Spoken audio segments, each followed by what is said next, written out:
think we're online. Are we online? My goodness. Hello, guys.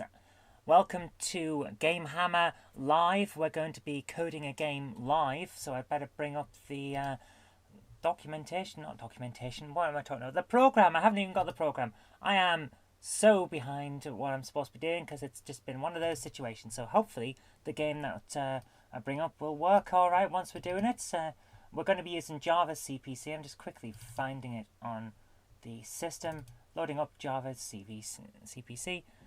Hello, Yellow Belly. Welcome to GameHammer Live. Not something that I would normally do, and I better hang on. Turn the light on so you can actually see me. Right, and that's the chair squeaks. You will hear that throughout this because it's just one of those annoying things. But I'll try to keep it to a minimum. Can you hear me all right? Just quickly in here, can you hear me okay? Hopefully you can hear me and we'll be able to do this well, but we'll see how it goes. I'm just bringing everything up on screen now. Excellent, you can hear me. That's great news. So let's just move over to showing. There we are. We now have Java CPC running, so this should be fun. Hopefully it's all on screen. And right, the first things first, I will be very honest with you. This game has been in my head for a long time, so I kind of know what I want to do.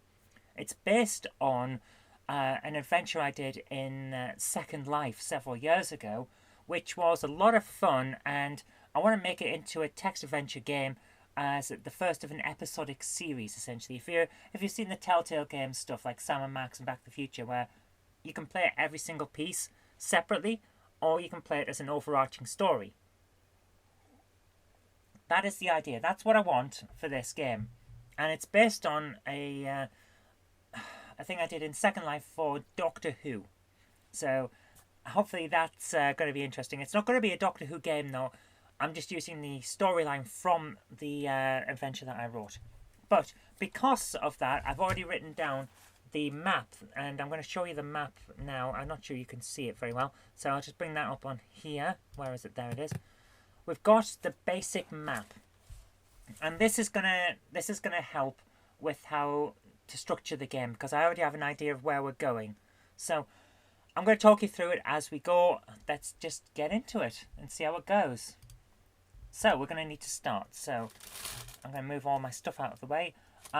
Because we're on the emulator, it's hopefully going to look all right and sound okay for you. It's not... Oh, sorry. I thought you were saying it's called Missing Nova. No, the adventure I don't know. Patrick has an adventure planned himself called Missing Nova Bug. I want to see that, Patrick. I think that'll be fun. Yes. And I'm going to do a one as well with the Nova Bug adventure. I've got an idea. It's a daft one, and it'll be fun. But well, let's get this one done first. So let's see how this goes. We're going to start with the copyright stuff.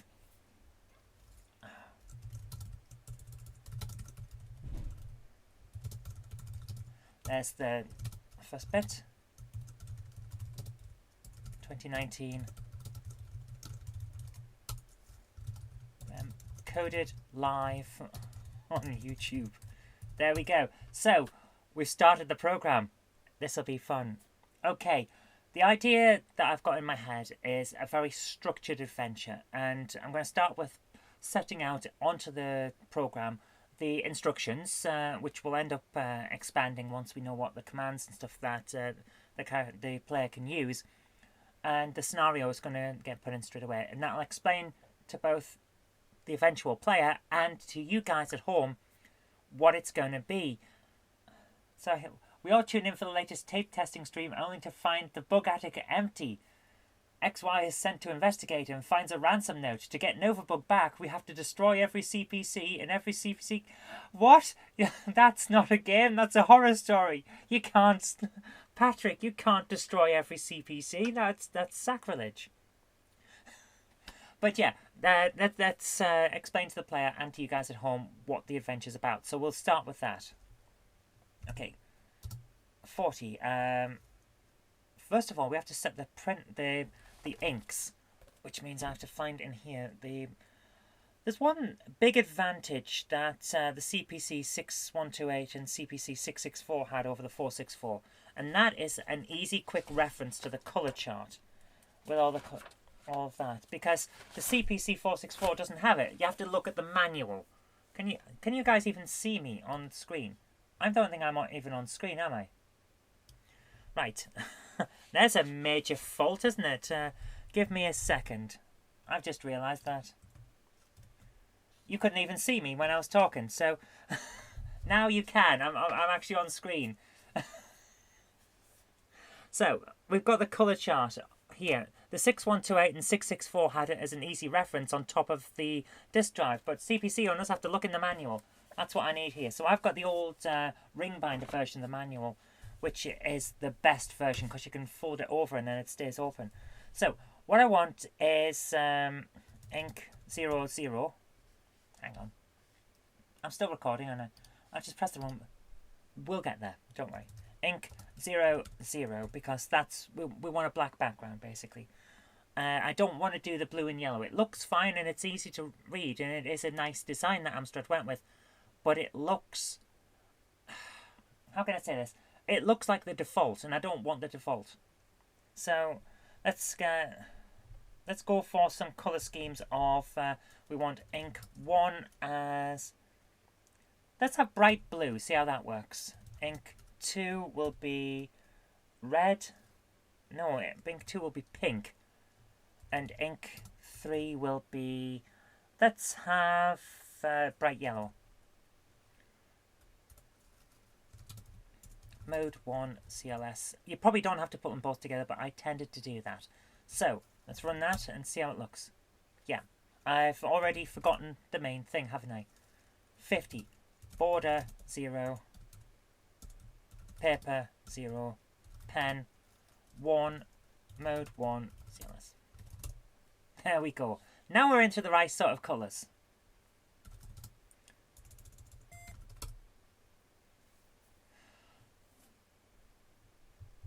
And that looks pretty good on screen, so we can work with that. But do I want this to look like that? That's the thing. I think actually edit 50 because pen 3 would be the best move. Patrick says he does this too, mixing commands on one line. It's the only way to do it. It keeps the listings much more simple. There we are. Now we've got the base colour, which is going to be yellow on black, which looks great because it doesn't strain your eyes. And it means that we've got blue and pink as highlights, so I can have like your exits are listed in blue and all kinds of other things listed as pink, that kind of thing. Patrick's brought up a very interesting point. Remember to save regularly. So since we're using CPC, Java CPC, we've got to do this the proper way.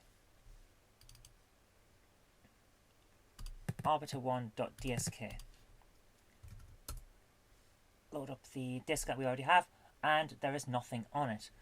And there's a reason there's nothing on it, because this is the Graphic Adventure Creator disk that I created in order to save the adventure when I was doing the guide to how to code an adventure in Graphic Adventure Creator. I saved it, but forgot one major thing. If I save episode 1 onto this disk, type cat, there it is. But unless I go up to File, Drives, and save the disk manually via CPC, I keep saying CPC Wiki, via Java CPC's menu, it doesn't save what's on this disk onto your hard drive. And I forgot that when I was doing the text adventure via Graphic Adventure Creator, because that's why this disk is empty. Just one of those things. So, we've got it saved to disk now. We've got nothing in it though. So, let's start. 60, print. Locate, let's go 3 down. This is where it becomes a bit of an oddity. We've got to... Is it vertical then horizontal or horizontal then vertical? I can never remember. So I'm going to say 3, 5, print the arbiter. Run. So it's yeah. There we have the first issue. Edit 60 because it is actually going down a second. So 5,3 run. And then it's on the right line. So edit 60 again. We want it further along. Oh, thank you. My lovely wife has come home and brought me some alcohol-free pear cider, Perry. Thank you very much. Do you want to come in and say hi? I'm all bedraggled. Hi, everyone. This is my world record-beating wife. Well, no, I was part of a large group of people, very large as it Do you want to come kneel down and say hi? Kneel before the internet. Everyone, this is Jennifer. She puts up with me. I don't know how. And you've just beaten a record with some friends, haven't you? Well, yeah, and a bunch of people I didn't know as well. Guinness World Record. We've just smashed the existing record for for most Volvo cars parading in a parade lap at the same time, which is what I'm out of breath. I've just run upstairs. You weren't running this lap. You were driving the car, weren't you? No, it was a 3 mile lap, and to give you an idea of how many cars there were, we were 4 abreast, 3 miles of cars, and we still reached a point where we caught up with the back of the queue. Oh my goodness. So I was told between 1,200 and 1,500, conservative estimate. The previous world record was 570. So we only needed 571, and there was like well over 1,000. So I don't think that record's getting broken anytime soon. Well, you've done really well though. Yeah, I've also because not many people have kept a Volvo 850S. I ended up in the heritage group, which was supposed to be for sort of like mint examples of every single type of car that Volvo has ever made. But there's so few Volvo 850S's, it turns out, that by the time they got down to me, it was like, we need one, you're the only one we can find. So there's all these pristine cars and the Beast. The Beast is her car. Yes. With the very badly repaired rust holes in the front wings and the very worn patina on the paint job, and the big burp of blue smoke after it had been idling forever and a day, and then I set off and the car behind me disappeared into a cloud of blue. It's like, sorry! But, yeah, no, we did it. Well done. Right, I can go. Oh, incidentally, Chinese will have to wait. I did go to the Chinese takeaway, but I couldn't even get through the door. It was that busy. So Wow. I decided that give it an hour and it might have quietened down. Fair enough. Well, I planned for this, you see, because I have some stuff that makes a noise. I have some Jaffa cakes, and I left a packet for you as well. So I've got something to snack on. Yes, there was a packet for me. There was a packet, but unfortunately I fell mouth first and I accidentally consumed them all. Fair enough. Right, well, I'm going to code a game now, so it's lovely to see you. Please bugger off. Yes, go forth and reproduce. Congratulations on your record win, and we'll see you later on. That's the second Guinness World Record attempt I've participated in. The first one that succeeded, and there's a third one coming up at some point, dependent on time. There's a fourth one as well. Which is? This is the largest number of Jenny Kirks on a live stream on GameHammer. I don't think that's a world record, you know. It is now. No, they have very, very specific criteria, which is why the first world record attempt, technically isn't the world record, but everybody thinks it is, which is the world's longest model railway. Yeah. So it's a shame that. Yeah, we did 73 miles. We lost count after 70 miles. So fair enough. Well, thank you very much. Yeah, my knees have given out. Do you want a hand? I'd look really strange with 3, but it might be helpful. Hold on to me. Bad knees.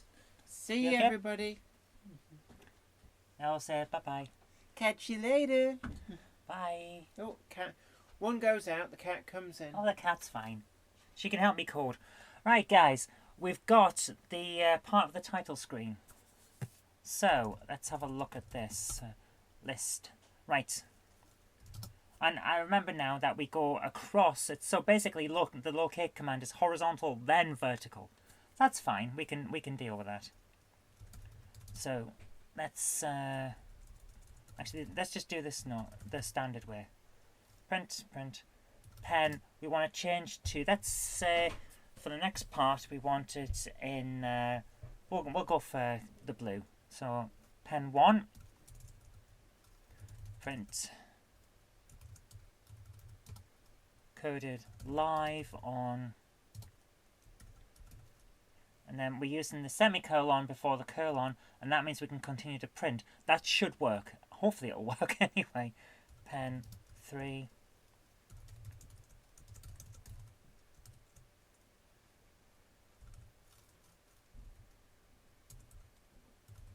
Pen 1.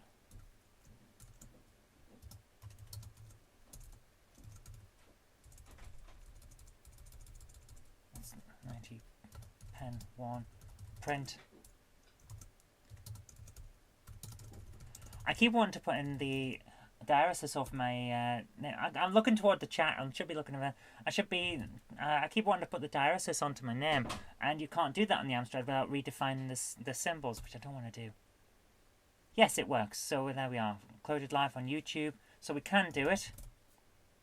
Excellent, which is good to know. Right, we need to edit number line 80 because that is. Try that. Pen 2, which is the pink. Yeah, there we are. See, there we are. Hi, Late Night Reviews. How are you guys? How are you doing?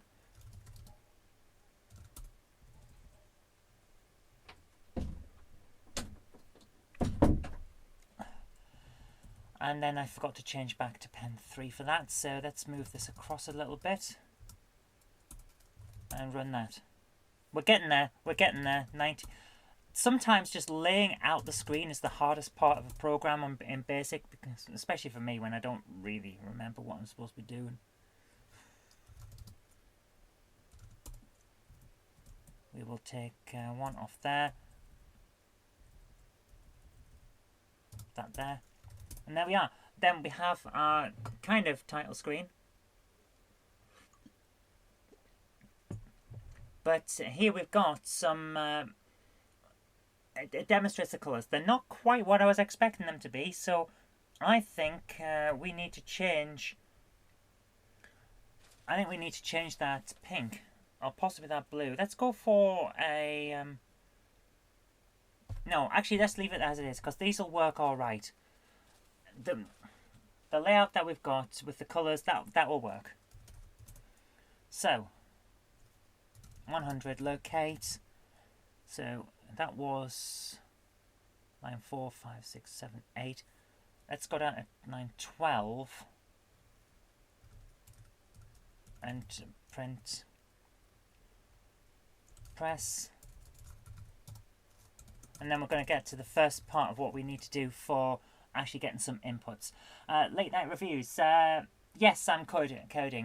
I'm coding an adventure, a text adventure game live on air.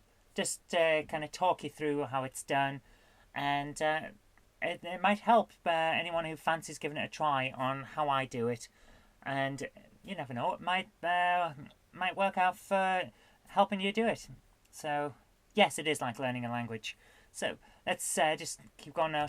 What we've got here, it's basic stuff. We're changing the ink colours, printing on the screen using the locate command. In a moment, we're going to start using the input command, which is where it gets a lot of fun.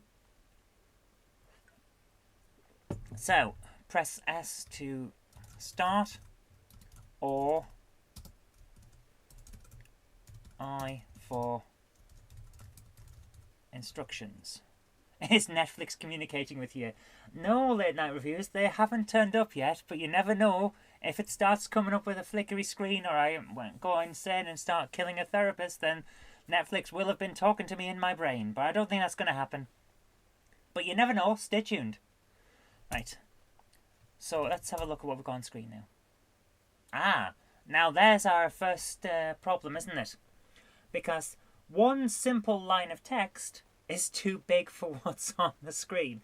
This is the limit of mode 1.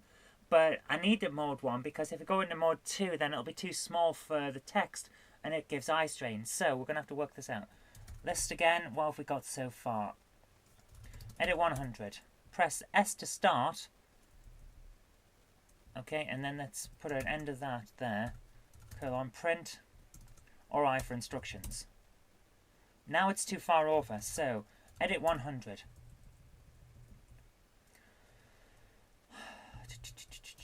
What about if we put it on 1212? Where would that be? There we are. Now we're getting somewhere. Locate 1213 and just add that in. No. Locate, not lowate. I don't think locate would work. Text-based games scare the crap out of me. Late night reviews, man, you're missing out. If you don't like text adventures, then you're missing out because there's so much atmosphere to some of these games. Scapegoat was one of my favourites, or Helvira, Mistress of the Park. That was such a fun game. It's ridiculous, but it was fun. But if you want a text adventure that really will scare the crap out of you, get yourself on Steam and find The House Abandoned. Oh my goodness, The House Abandoned was so much fun when I was playing that. It's not the best text adventure game ever, but it's so atmospheric, and what it does as a game is amazing. So yeah, go for that.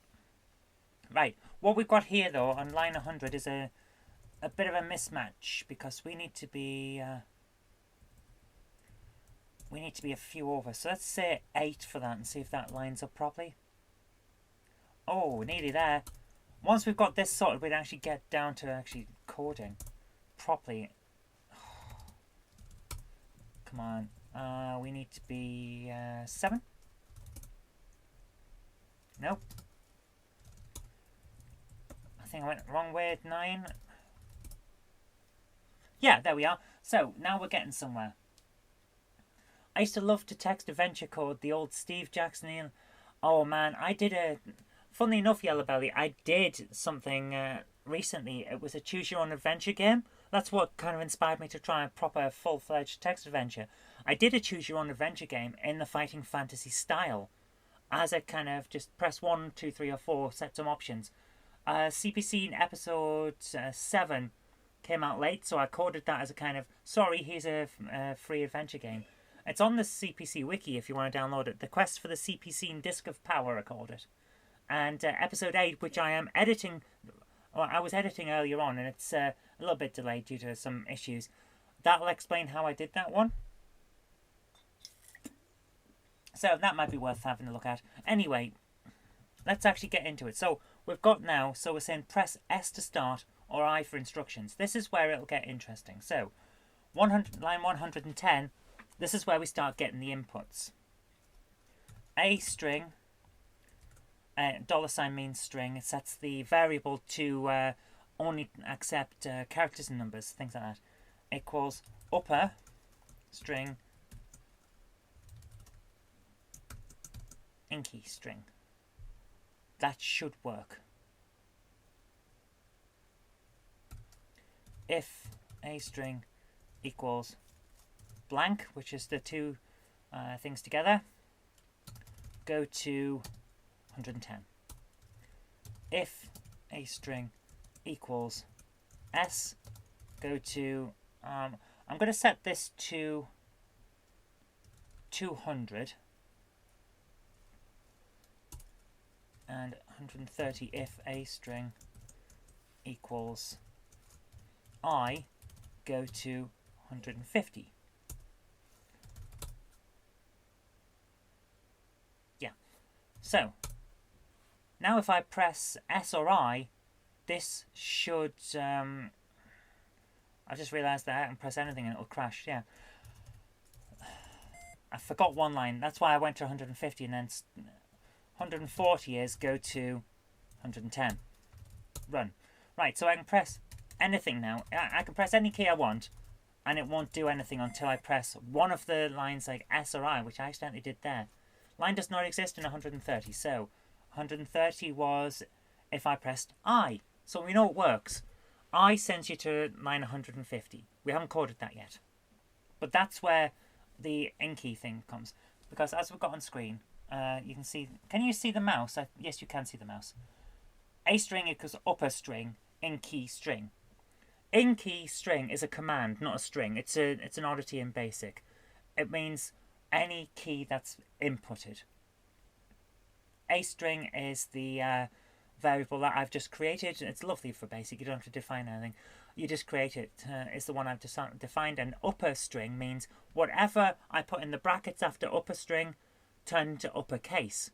I do this because I have a specific way of programming which works really well for me. It might not work for you.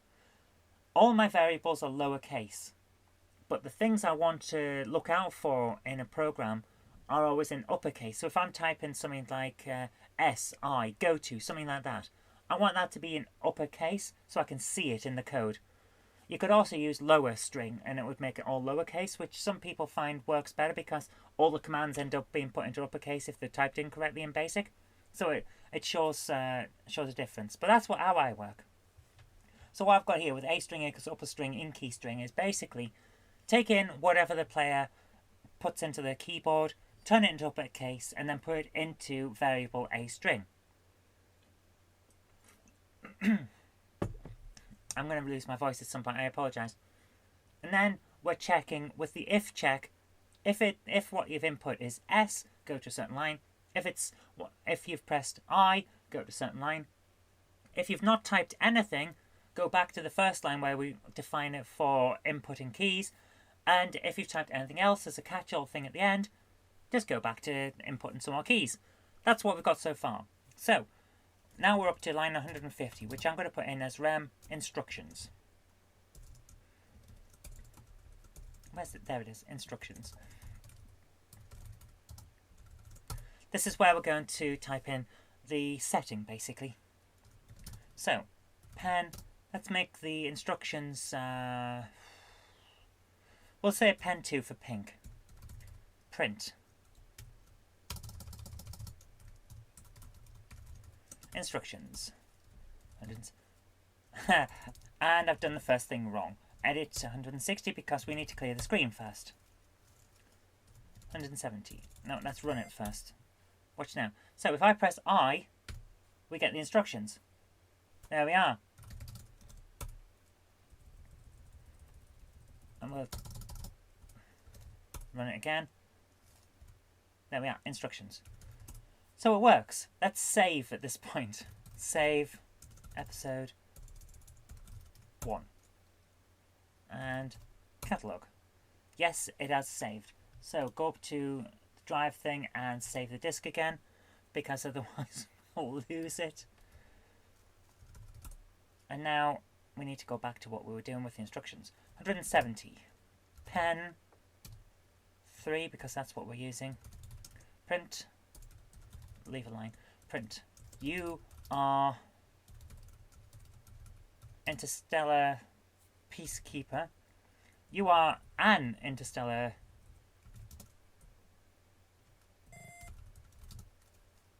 known as the Arbiter. You have received a distress call from an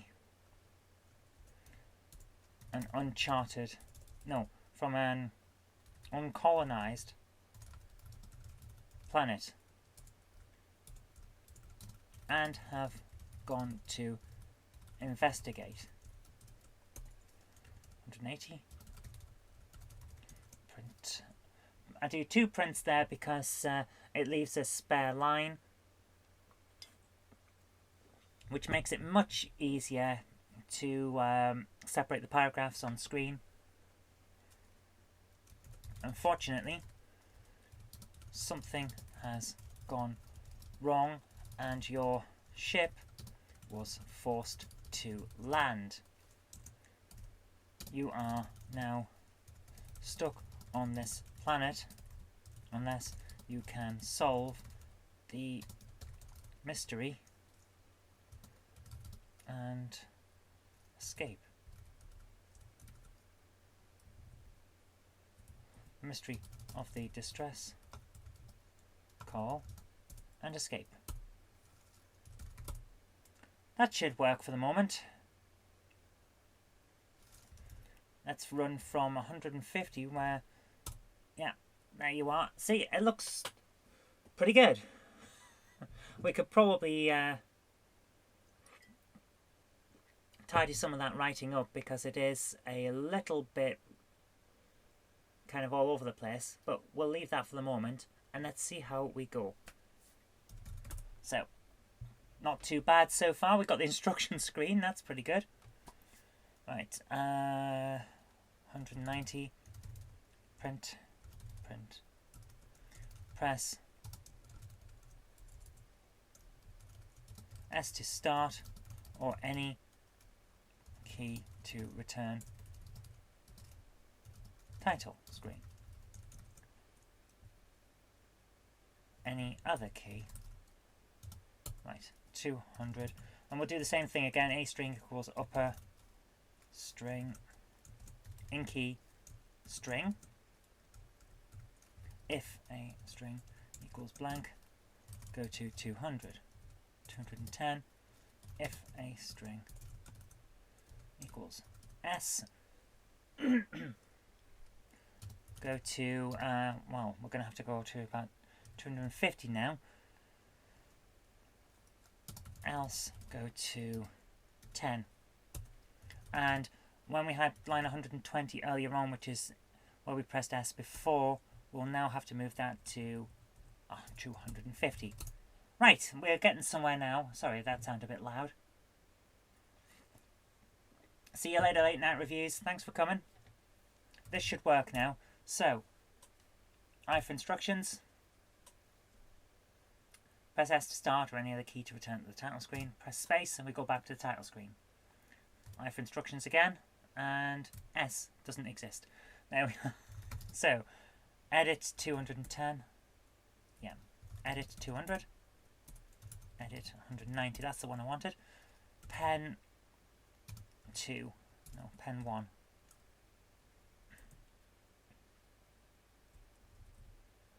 And we'll just add in one bit here. Run from 150. There's our title screen again.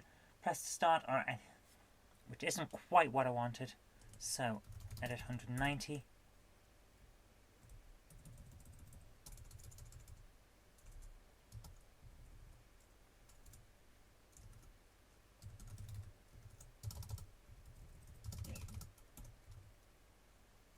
Run from 150 again.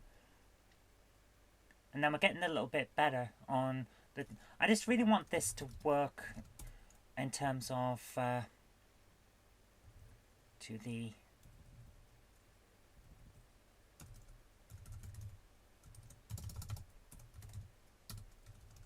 Let's have a look at... It's not, it's really not. Sorry guys, we'll get there in a moment. Just lining everything up is an issue sometimes. Run 190. That looks better. We'll leave it for now. I always... Okay, Yellow Belly saying, I always called it dollar even though I knew it was string. Yeah, I used to as well. But then I did information technology for a GCSE, which was the most useless GCSE I ever took. And the teacher for 2 years called it string. But the teacher also called exclamation marks pling. And that really annoyed me, so I've never done that. But, you know, some things stick. Plus, if you call it string, you're reminded that it is a string that you're talking about. So, that's it. Anyway, let's get back to what we're doing here.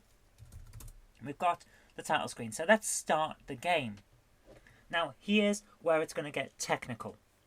So far, we know that I'm bringing out my paperwork with the map on it now. You've already seen the map. The map is here, where we've got all of these rooms. We have now got to define these rooms, and that's where the game is going to get a little bit technical. Because Excuse me. The problem with adventures is you've got to do it in a certain way. And the way I'm going to do it is with data strings and data commands. Yellow Belly says he passed his O-level computer. Man, it's nice to see someone who's a little bit older than me, Yellow Belly. I didn't do O-levels. They were GCSEs by the time I started. But Yellow Belly says he passed his O-level computer studies on a CPC, whilst everyone else used the school's BBCs. That's pretty good going. By the time I did my GCSEs, we weren't using CPCs or BBC micros or anything like that. We were on Acorn Archimedes, the A3000, and it was a wonderful machine. I really loved the A3000, but my goodness, they made it boring. Oh, the best time I ever had during my GCSEs was when we found out that the teachers played Lander when we weren't looking. So we found their discs. And while they weren't looking, we played Lander. That was fun. Anyway, what we've got here, 1, 2, 3, 4, 5, 6, 7, 8, 9, 10, 11, 12, 13, 14, 15, 16 rooms. This adventure game is going to be pretty small for the most part. That's not all of what I want to put in this adventure, but it is enough to get going with. So, we need 16 data statements, which are just the descriptions of these rooms. But I could do it in a standard array, where we define the array as an array of 16 variables, and then we'll just call it room desk or something like that, or description or whatever. And that would be the way of just having a little bit of text, like you are in a room, it smells, it's got a rotting yak carcass in the corner, and someone's playing a trumpet, that kind of thing. That could be the description. But I want this game to be a little bit more descriptive, a little bit more atmospheric, because I liked those old style text adventures where you got the bare minimum, but I also really liked Level 9 with their way of describing things where you got a little bit more text and it felt a bit better. So I'm going to have 2 descriptions for each room, which allows me to have 2 short paragraphs of text. And the way we do this is an array rather than a set of variables. So what we need is 16 variables, each with 2 variables. So it's like a nested array. So instead of doing a standard, we're going to have defined desk or description string and then 16. It'll be defining paragraph or description string 16, 2. Which means that we'll have basically 2 variables per variable. It's a ridiculous way of doing things, but it does seem to work. And that's how I did the options in the last game, where it was the choose your own adventure. But I need to find out in here where the define command is and how to set it up, because I can't remember. So, by the way, just seeing this map on screen will not spoil the game, because we're going to spoil the game as we go along. But I think it'll be worth it. So, I need to find in this manual where the define command is. Dimension, that's what I need. Isn't it? Yes. Okay, so let's move this off the screen a bit and go back to this. So we got line 250, that's where we're starting.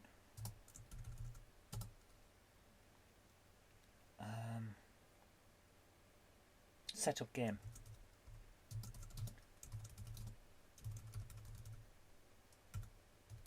Set up game variables, etc. 260 dimension, and we're going to call it paragraph. Zoe, did you see the series in later issues of Amstrad Action where they coded an adventure in... Here's the thing, Patrick. That series came out just as I was finishing reading Amstrad Action.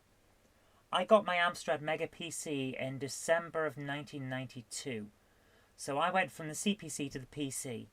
And because I knew I was getting that, I stopped reading Amstrad Action a few months beforehand.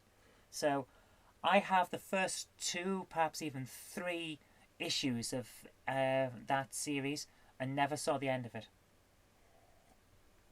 At some point I will get to that, and that would actually be useful to have a look at. And maybe we'll have a look later on, because all my Amstrad actions are just over there in the corner of my office. We can have a look at them later and see how they did it. So we're going to define, I'm going to call it dimensions of paragraph string. We need 16 at the moment, but we're going to need more than that. So actually what I'm going to do is I'm going to set up a variable. Let's call the variable rums. And we're going to call it rums percent, because that's the percent symbol on the end of a variable tells the computer that it's an integer. So I could put in 210, but I can't put in 1.7. It has to be whole numbers. And we know from the map that we need 16 rooms at the moment. And that's going to come in handy later on, because I need to know all kinds of options with that. So rooms 16. And then dimension, we're going to call, paragraph string, rooms percent, comma 2. And then if we decide to change the number of rooms, I don't have to then go through all of the variables for that. But we don't just need parastring with its 2 paragraphs for each description, because we need to know how many exits and what viable exits there are from each of these rooms. So we also need exit percent. And here's where it gets complicated, because we now have to put room percent in there so that we know how many rooms there are. But we need to be able to set a marker, and it'll become obvious why we need to do this once we get into it. We need to set a marker for every possible exit from that room. And I want to be able to go diagonal as well as using the cardinal compass point. So it's north, south, east, west, northeast, southeast, southwest, northwest, up, down, in, and out. Which means we need 12 exits per room. So now we've got rooms, paragraphs, and exits. That's enough to get going on with for the moment, I think. Oh my goodness, where are we up to? We haven't even started with telling the computer what everything is. So, how this is going to work is each room has a set number of possible exits. And I'm going to do something that I used in the Choose Your Own Adventure game system, which makes it much, much easier than sorting everything out in a manual way. Because I'm going to set every single exit to 0 if the exit doesn't exist. And I'm going to use that marker of 0 in each of these to say you can't go in that direction. But if it's not 0, I'm not going to have 1. It's not going to be on off, there is an exit or there's not. What I'm going to do instead is wherever there is an exit, I'm going to set the room number. So let's say if you're on room 1 and you can go south. If you go south, you go to room 2. So we will have... Sorry, someone outside just shouting. So I've got a CCTV right next to me, so I'm just going to look at this. Sorry. No, it must be down the street. So let's say you're in room 1 and you've got a marker that says you can go south into room 2. On the line of exits, it will have 00002, 00000. And that will say, once we get to the game code, if that's not 0, then go to that room. And that will make it much quicker for us coding everything, but it's a bit complicated when we're setting up.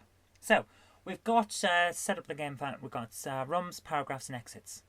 Let's type in some descriptions. But before we do that, we've got to actually tell the game code to actually read this stuff. So, 270. We're going to use a for next loop. When I was a kid, I found for next loops a bit odd to try and work out what was going on in my head. It was one of the things that didn't click. But the moment it clicked, it became one of the most useful parts of basic programming ever. Because it just tells the computer to keep going and going and going in a circle until it's finished. So, for t equals 1 to room percent. And I've just realised on line 260 we've got something wrong. Room percent and room percent. and run percent. Edit 270. So for t equals 1 to run percent, and that starts our loop. Read. And the read command is the part in BASIC that tells it to take whatever's in a data statement that it will next find and stick it into a variable. Read. No, we can't do read yet. Now we need for tt, because that's next one, equals 1 to 2, because we're only having 2 paragraphs. Read para string t, comma, tt. Next tt, next t. What I've just done there is from 1 to however many rums we end up having, set that as a loop. And then set a second loop, which is 1 to 2. Then read in from the data statements, paragraph 1, then paragraph 2, then go on to the next rum. That's all that says. We'll need another one after that. 284 t equals 1, because we can reuse this variable. It's basically a throwaway thing we can reuse. 2 room percent for tt equals 1 to 12, because we know there are 12 of these. Read exit percent room percent, comma, no, not room percent, t, comma, tt. Next tt, next t. You can actually change that to next tt, comma, t, but I want to keep it simple. List. And then what we've done there is, for each rum, read all of the 12 data statements into one block, and then go on to the next rum. So, what I've told it by doing those two separate is that, first of all, there will be a big block of text. You've got to put these blocks of text into the paragraphs block variables. So all of the descriptions will be here. And then after that, there'll be a load of code, 0, 1, 2, whatever. And that will be in this block over here. And put them into the variables for the exits. There'll be 2 separate blocks. In the Choose Your Own Adventure, what I actually did was combine them so that it will go from, here's the description, here are the options, here are the results, here's the description, here are the options, here are the results. It's a nice way of doing it and keeping everything together. So here are your paragraphs and then here's your exits. But I've decided to put the paragraphs in one place and the exits in another. And the reason is I want to be able to keep it separate in my head, because some of these exits will change on the fly, which means I've forgotten one very important command. And that's the restore command. We cannot do what we're about to do until we add a restore command. Because if we have some of these exits change, it means we can't play the game. Well, you can, but you have to then reload it. So, the restore command restores the position of the reading pointer back to the beginning of the data statement specified in the optional line number.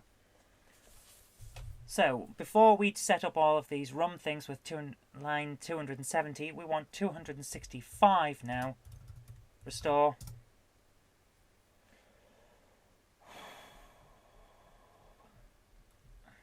Restore 290. That will set, because we're starting from line 290 with the data statements, we're going to restore all of the data from that point.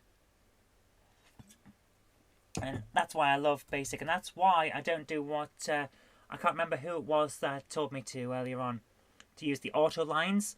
I don't do that because I will always need to add in something. So 265 is now added in. That's the beauty of BASIC. I can just type in whichever numbers in whichever order I want. 290. Data. Now we're going to go through all of the rums, and that means I need to get my map out. I've got it here. It's we're going to start, and actually let's put it up on screen as well. We've got here the map.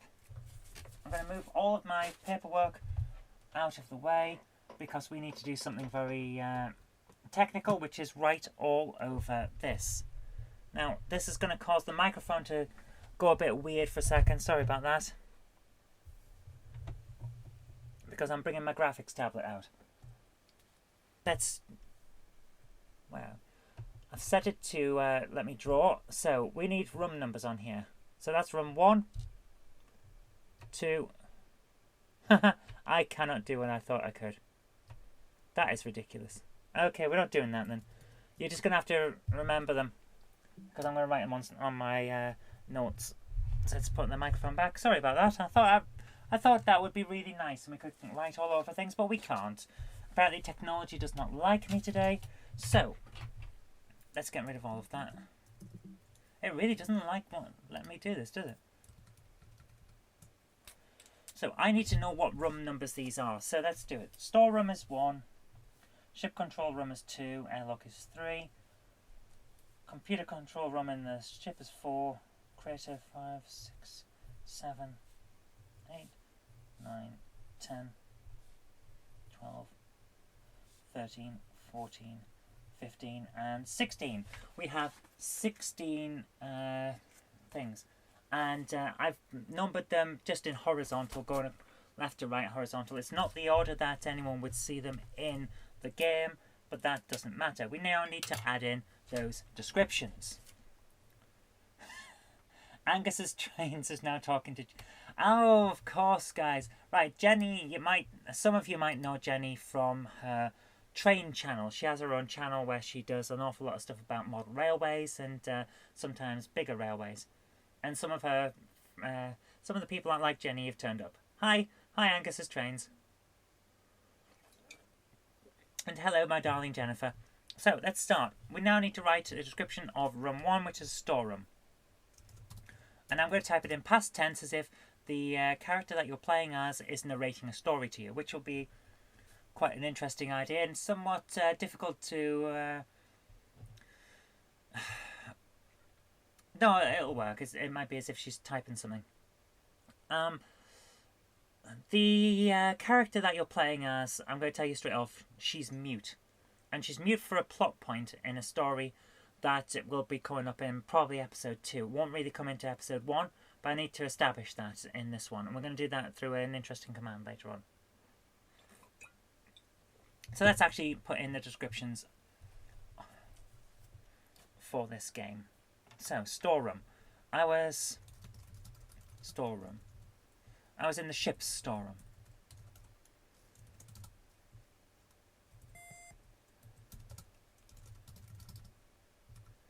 It was a cold, clinical room with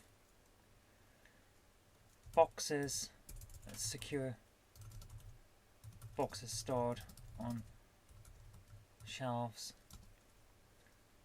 stacked floor to ceiling. 300 data. The air was deathly cold. I always feared that getting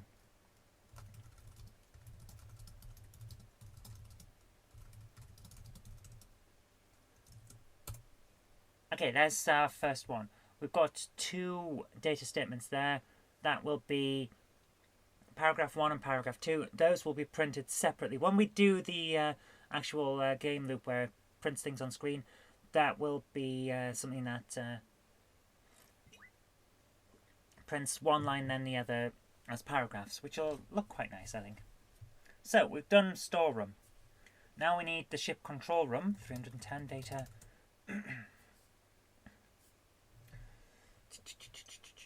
We need the ship control room. Now here's the thing. What do we want the ship control room to look like? Because in my head, this is a single person ship. But it doesn't have to be. So I've kind of got a kind of part fighter jet, part Star Trek style ship in my head. Which I think will work. So it's kind of like, you know the runabouts in Star Trek where it can have 2 people sat at the controls, tappy and that works out. But it's also possible for one person to fly it with no one else there. That's the kind of ship I'm envisaging. So I think we'll go with that. I was in the ship control room. It was a large... Yeah, they're making the bridge look like the Voyager's Delta Flyer. That's essentially it, isn't it? It's like... the Delta Flyer is very much like Starbug if you think about it. It's got 4 seats, but it's like one pilot, one co-pilot, then 2 people behind with different consoles. That's kind of it, but they're on different levels. So yeah, it was a... Yeah, I like the idea of that. It was a cramped space with a pilot's chair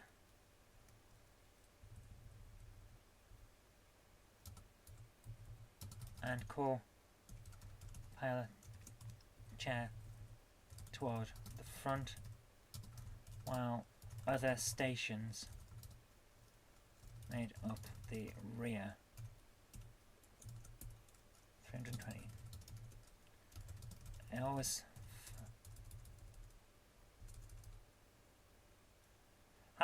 Jenny, how is the game you're coding coming along?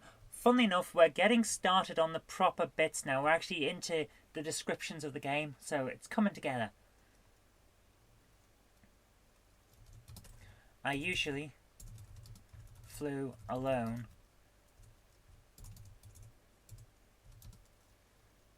I preferred it because when more than one person controls the room, it tended to feel like everyone was sitting right on top of one another.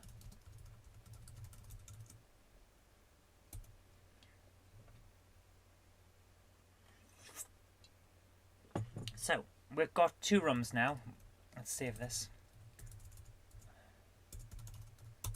Save episode 1. Save. Right. We're already up to 2k of space. My goodness.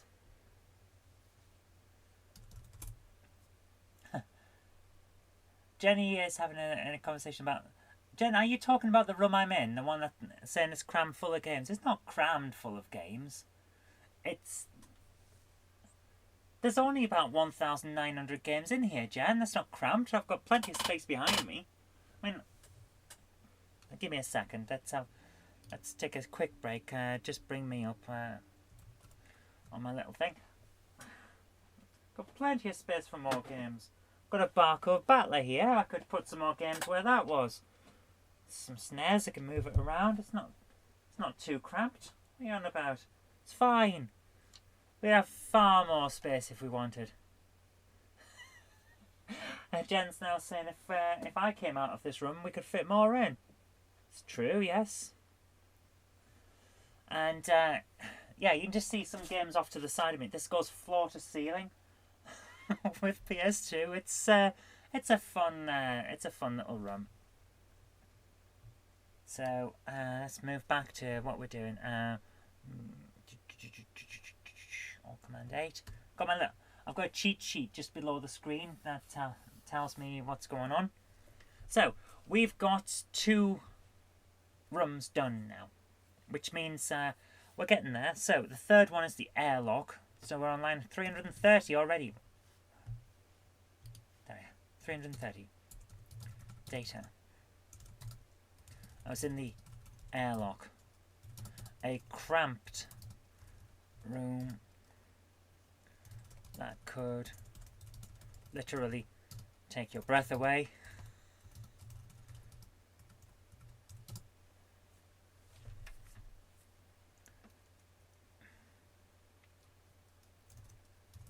The air pressure inside the ship was already with the atmosphere on the planet.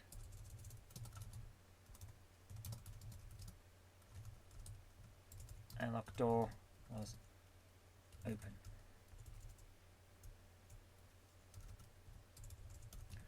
Open. Letting me step out onto the planet. 340 data. Space is overrated, it has no atmosphere. Right. This is the first run where we're going to do something a little bit different. Because this run doesn't need 2 paragraphs of text, but because of the way I've set up the data array and the read command, there's got to be something. So I'm going to just do data and then 2 sets of quotation marks. Now, that means it will read something from that data statement, it'll just be blank. And the computer can cope with that. But what it means is, when we come to using these... Excuse me, this is giving me a lot of gas, sorry about that. But what it means is, when we come to print stuff out onto the screen, we've got to account for the fact that some of these room descriptions won't have 2 paragraphs, they'll just have 1 paragraph. So, we've now done the first 3 rooms. 350 data. This one's different. I was in the computer room on the crashed vessel. The rows of displays and controls made it look like this was also the control room. Hello. Oh, special delivery, thank you. Yeah. Cheers. Hi, cheers. Do you want some kind of Chinese related? No, don't hold it. You're going to have to wash your hands as well now. Cheers. I thought you were giving me the empty to take away. No. All right. So, do you want some kind of Chinese related food? I would love some, thank you. Do you want special chow mein-y? You know what I like. Yes, I do. Thank you, babe. Do you want to share one between us, or like no? No. I'll be finished by then. What do you be finished by then? I might want. No, let's have one each. Makes it easier than trying to tell them not to put mushrooms in yours. Alright, makes it easier than trying to fight you for my share of the food. Right. You know what I'm like, babe. So you want vegetable chow mein? Sounds good. With chips? Sounds good. 1 portion of chips between the 2 of us? Well, of course. I'm not fat. Well, I am fat, but I'm not that fat. Walks into that one. So, would you want any accompaniments? No, let's not go overboard, babe. Let's not go overboard. We'll just have a takeaway instead. Right. Where was I? Meanwhile, back at the ranch. Bye. Okay. See you in a bit. Okay. So, we're describing on the 4th room out of 16. So, we're a quarter of the way through what I want to do for this. The rows of displays and controls made it look like this was also the control room for piloting the ship. Sadly, that was no longer an option.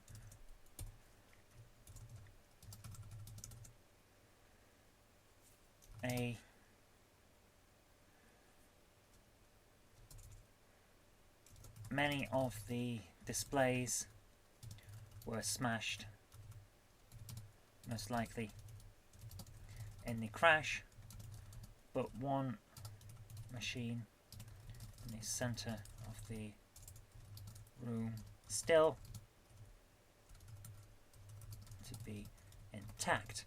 We'll need that later on for part of the puzzle. So, 4th room is now done. We are a quarter of the way through the first block of rooms, which is what I want to code for the moment. Then we'll get an idea of how this works. So, let's move on. 370 data. This is the bit where... Have I got the computer run from Alien in mind? Kind of. What I have in mind is something that I had to put together... like I said, this adventure is based on an adventure that I put together for a bunch of games, a bunch of players. We're essentially doing a live action role play in Second Life. So I had to build a set essentially for us to act out a game in, and I only had a limited amount of room to do it in because although Second Life is virtual reality, it's split off into sections, and there wasn't a huge amount of room left for me to build in. So I had to double things up basically. So the control room also became a computer room for using communications and things like that. And that's what I've got in mind. It's basically a packed office room. I used to be the system administrator for a part of the Inland Revenue back when I left university the first time. I had a physics degree and decided not to go into academia. I went into the civil service instead. Became a system administrator in a small office, and my office was basically a giant array of hard drives and network connections with lots of flicking lights. It was really old sci-fi style. It was really great. And that's the kind of room I've got in mind. A kind of old style sci-fi, lots of bleeping lights and sounds and displays. Most of it's smashed up because this ship, as we'll find out when we get further into the descriptions, this ship has crashed. So most of it doesn't work, it's damaged. That's what I've got in my mind. Anyway, let's keep moving. But I'll ask a question there. Yellow Belly asks, is there a way for you to save this onto tape so you can load it on your real CPC? Yes. Yes, there is. What I'm doing here, and the reason I'm doing it in the emulator is, I can take what's on an emulator, and as long as it's in BASIC, and send it to my actual Amstrad. Then I can save a copy on disk and tape, and I can run it from the machine. But at the moment, because I actually have it here, I can't. It's all connected up at the back. I don't know whether you can see it. No, you probably can't. Let me just quickly try and disconnect this thing. Nope, it's not going to do it. Never mind. I have what's called a flopper. It's a Zaxxon floppy disk drive emulator, but it requires an FD1 controller to work. So, not FD1, the DDI1 controller from, the Amstrad CPC. You plug the DDI1 in, and then it plugs into the FD1, and that gives you the disk drive for the Amstrad. Well, the flopper basically acts as drive B for that, and it plugs into the second line on the connection ribbon for your CPC. However, I can't get it to work. It should connect. It should just be just fine. It should just require a PC cable, which I've plugged into it. But the connector on the other end of that is a female connector, and so is the one on the ribbon from the original Amstrad with the DDI1. Which means I need to get a little piece of connector that can take it from the female connector on the ribbon to the female end of the connector on the flopper. I haven't got that yet. I've got the power system, I've got the power cable, and I can connect it if I want it as drive A, which is great. But I can't connect it as drive B, which is what I want to do. So I can't currently use the Amstrad and just connect it straight over with an SD card. I will eventually be able to do that. And then I could transfer things left, right and centre and it would be brilliant. But for the moment, what I actually do instead is the very, very cheap and cheerful method of I will save out from the emulator and it will make the right sounds because Java CPC emulates the proper output when saving. I will then plug the headphone jack on this tape connector into the headphone jack on the computer and put this into the Amstrad and just load in what the emulator is saving.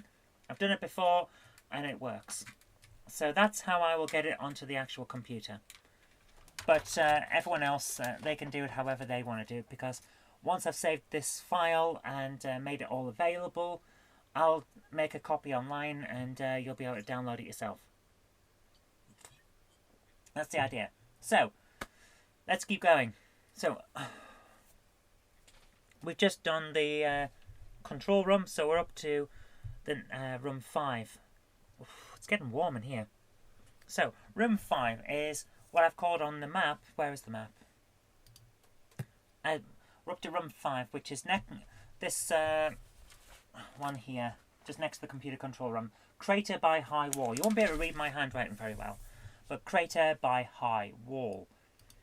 The thing here is this ship has crashed quite significantly fast. Let's put it that way.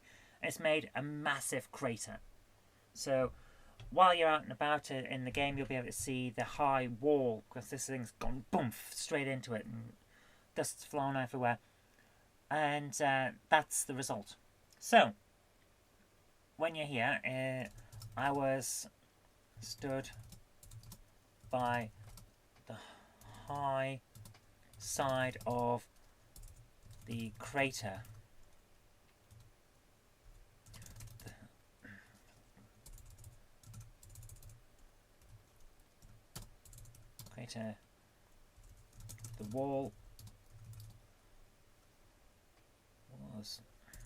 The wall stretched far above my head and cast a long shadow across the basin.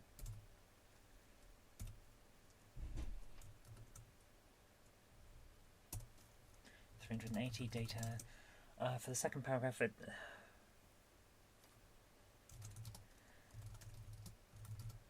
made of coarse sand, interrupted here and there with debris from the crashed vessel. That's pretty much all I want to say with that one. These next few rooms will be pretty much the same, because it's just a crater. The entire place is barren, basically.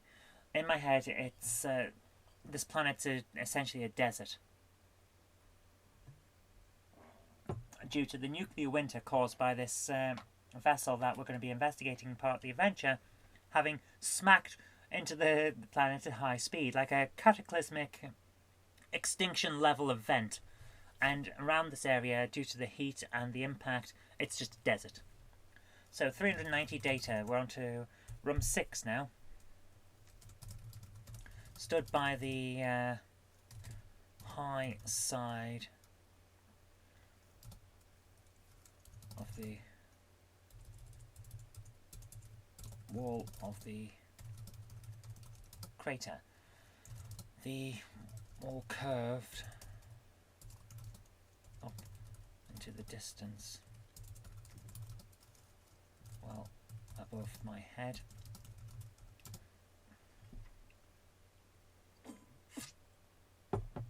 Decided who the villain is going to be yet, Zoe? Yes, there isn't one. Bit of a twist there, isn't it? As will become clear later on, there's no villain here. This is a crash due to a naturally occurring event. And you're going to stop it. Which will be nice. So, I was stood by the high side wall of the crater. The wall curved up into the distance well above my head, casting a deep shadow across the sandy ground. 400 data. This is the second one. Yes. What I'm trying to do here is work out how best to make this sound different to the other room, but not too different. In the distance off to the east, I could make out the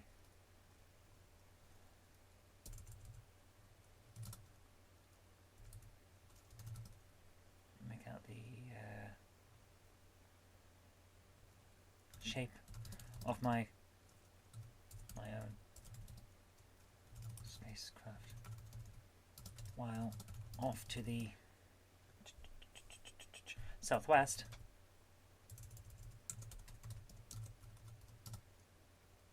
is the bulk of the crashed vessel.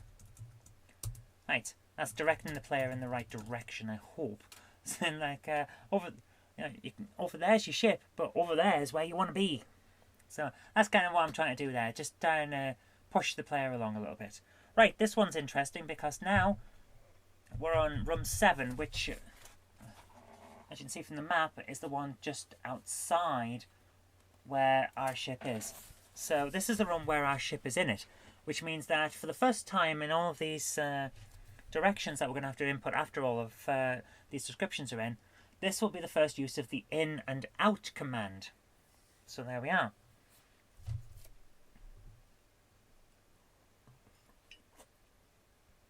Won't that be nice? Right.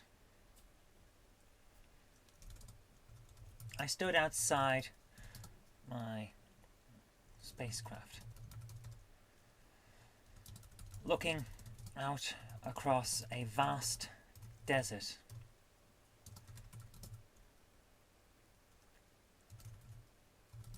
Across the length and width of enormous crater. Off in the distance, I could see the far side of the crater rising into the dusty sky, the dust-filled sky.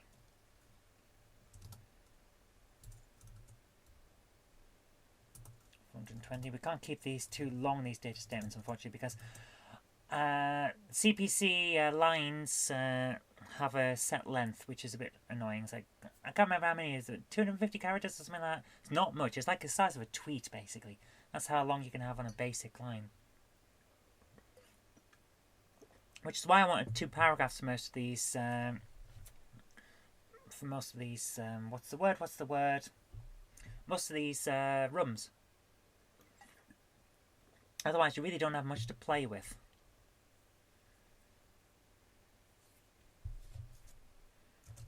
Walls. What am I? The sides. Let's try again. Edit 420 because I pressed the wrong button. I was thinking I could use Alt and back to just select an area like I would on a modern computer, but you can't do that. So let's keep going. Sides of the crater curved steeply into the sky, forming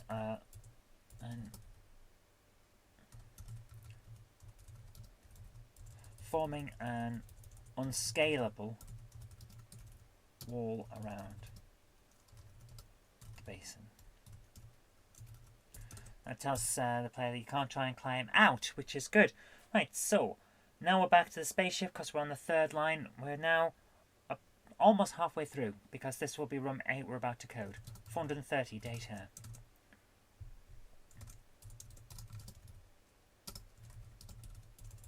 As in what appeared to have been the sleeping quarters of the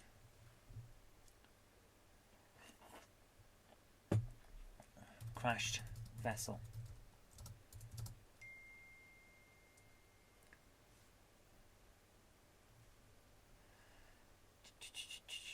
Crashed vessel. Jen is texting me saying that she's going to be a while. Hey Siri. Text Jenny Kirk. What do you want to say? Okay, babe. Full stop. Your message to Jenny Kirk says okay, babe. Ready to send it? Yes. Okay, it's sent. I apologise if I've just set Siri off on any of your phones. But it's easier than trying to pick up my phone, which is on charge over in the corner. Okay, we're in the sleeping quarters of the crashed vessel now. So we're saying I was in what appeared to have been the sleeping quarters of the crashed vessel. Now it was less a place of rest and more a jumble of wreckage. 440 data. We'll get through these pretty quick. We're getting pretty quick through. Hi, PMC Retro Gamer. Welcome to the show. We're coding an adventure game. Broken bed frames. Collapsed wardrobes and the wreckage of countless items were strewn across the room. Okay, now 450. We are now past halfway through. On room 9, erect starship corridor.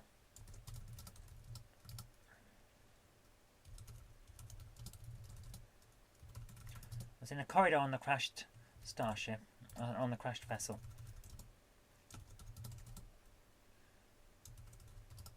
To the east, the corridor is gone. The walls, floor.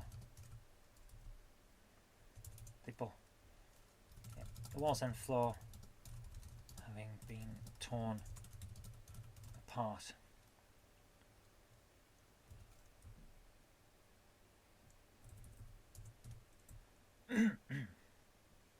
During the crash, while to the west was the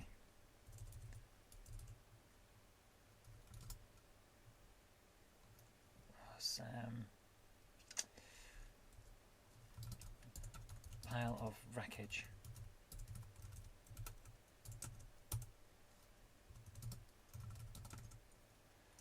Parts of the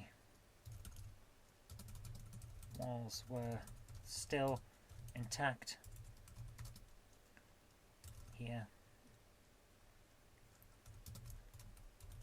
although who could say for how long. I want to give the impression of a ship that kind of looks like it might work if you prodded and stuck bits together and rewired bits here and there. Basically did a bit of jiggery pokery. You could get parts of this thing working, but it's never going to fly again. That's the kind of impression I'm trying to go for here. PMC Retro Gamer, what's the game about? It's a mystery. You're on a planet having received a distress call. You've landed, but you can't take off because there's some kind of interference. And you're not sure where the interference is coming from, but you're not alone. There is another crashed vessel here. But is it causing it? What's happening? That's basically the situation you're in. So, we have a lot of code already. And we're about halfway through the descriptions, but the game will not work at this present point because you can't walk around it yet. We haven't set any exits. We are getting through it fairly quick though. So, the next part that we've got, actually we'll save episode 1. Yes, Yellow Belly, I was thinking the same thing. File, drives, DF not, save. Saved now? How many K have we got? I'm thinking 3. 4K, my goodness, already. Line 417, another data statement. So we're on room 10 out of 16 that we need for this bit now. So this is the severely damaged area of the ship, that bit that we described being off to the east of the room that we were just in. I was stood, sand and debris, trying to keep my footing on a pile of wreckage. Will it show anything if you run? Patrick, all it will show so far is the instruction screen, the title screen, like we showed earlier on. Once I've finished typing this part of the description in, we'll go to that and I'll show you, because if I press anything after that, it will crash. Because like I said earlier on, we set up with a certain amount of rooms, and if we go outside of those rooms, or we don't fill in the right amount of rooms in the data statements, the game will crash and it'll say out of data and things like that. But I'll show you what we've got so far in a moment. I was stood amongst sand and debris trying to keep my footing on a pile of wreckage. To the west, a large amount of the crashed vessel appeared to be still reasonably intact, while sand and debris filled the rest of the crater to the east. Okay, so I need a second paragraph on this, but for the moment I'll just quickly save and run. That's all we've got at the moment. What we've got is the title screen, coded live on YouTube by me. Press S to start, or I for instructions. If I press S to start, data exhausted in line 270, which is what I was saying, because we haven't finished the data statements yet. So if we run it again, I press I instead, we get the instructions. You are an interstellar peacekeeper known as the Arbiter. You have received a distress call from an uncolonized planet and have gone to investigate. Unfortunately, something has gone wrong and your ship was forced to land. You are now stuck on this planet unless you can solve the mystery of the distress call and escape. That's what we've got so far. So we can press S to start, or any other key to return the title screen. So we can press the key to return the title screen. We get the option of coming back here. But if we press S, data exhausted. So pen 3. And that is what we've got so far. So while that's listing, I'll save the file as we've got.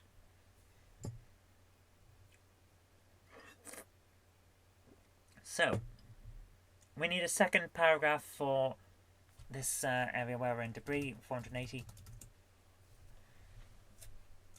The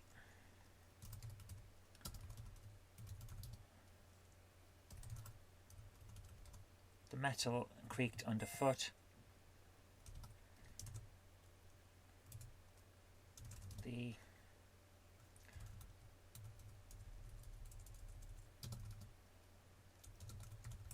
As I stood here,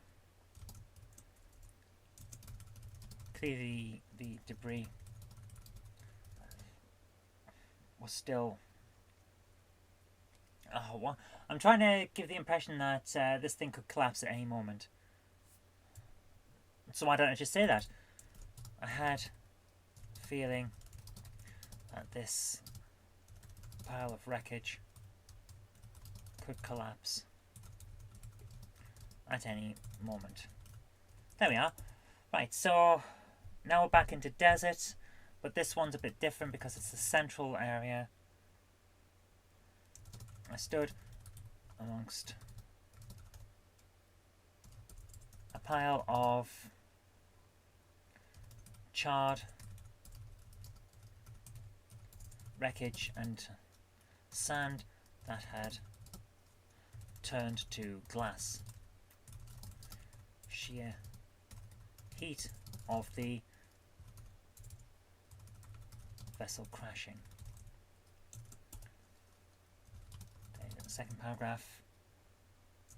Off to the northwest, I could barely see the outline of my own ship, while to the west, to the northeast, I could barely see the outline of my ship. I can't give the wrong directions, I'll make the player confused. While to the west, the remains of the crashed ship loomed before me. 510 data. So we're back now by the high wall of the crater.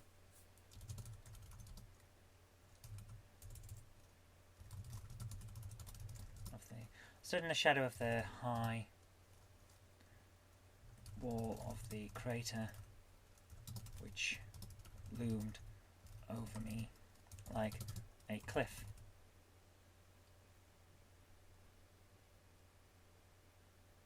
I'm sorry to be picky, but all your I statements are in past tense. Yes. The idea is that the game is presenting itself as if the person you're playing as is relaying the story back to you about what happened. It's a narrative device that Level 9 used to use every now and again, and I always liked it. I thought it felt more like you were playing a story than playing a game. So I tend to use the past tense for all the descriptions. But it doesn't really matter. If you want to do everything in the present tense, then that's perfectly fine for an adventure game too.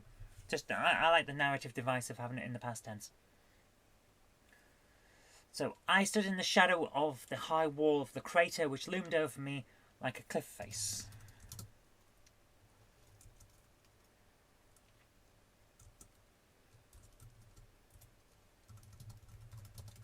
The area was in shadow.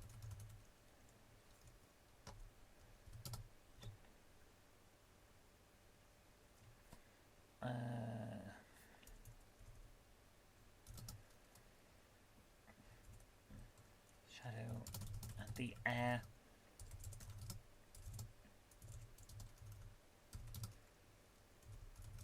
Felt cold. Off in the distance to the north was my own ship, while to the west loomed the crashed vessel. So now we're getting somewhere, because that was number 12. Room 12 out of 16. So we're getting somewhere now, which means that we can get... Oh, hang on, I was about to overtype that. 530 is what we want for the next one. So we're getting somewhere now. We've only got 4 left. So the next one is a transporter room. And that will become a very useful part of the puzzles later on. I was stood... or what remained of it.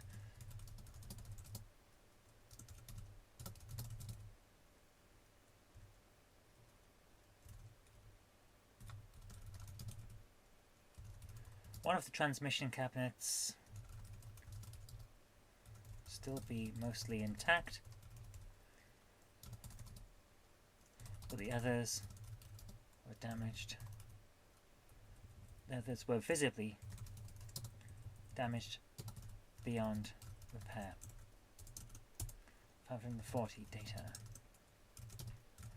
A large terminal stood against one wall.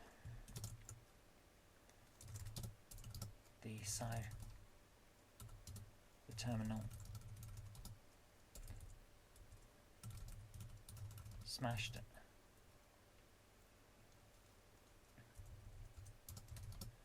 but the screen and controls still be intact. So this might actually work, this transporter room, providing you can repair it, hint hint. Now we need a cargo storage bay.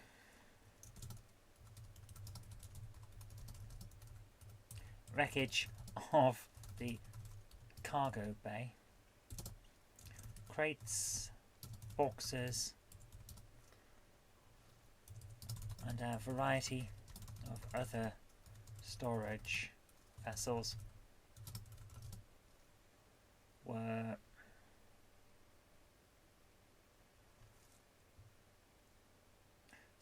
crates, boxes, and the remains of a variety of other storage vessels were strewn all around the room. 560 data. If there was anything in here of any value, it was either buried under a ton of wreckage, or its only continued use would be as a jigsaw puzzle. Injecting a little bit of humour there. Right, 2 more, created by high wall and created by high wall. So we're back outside in the desert now. We're getting there now. 570 data. Oh, right. Let's get through this. I stood by the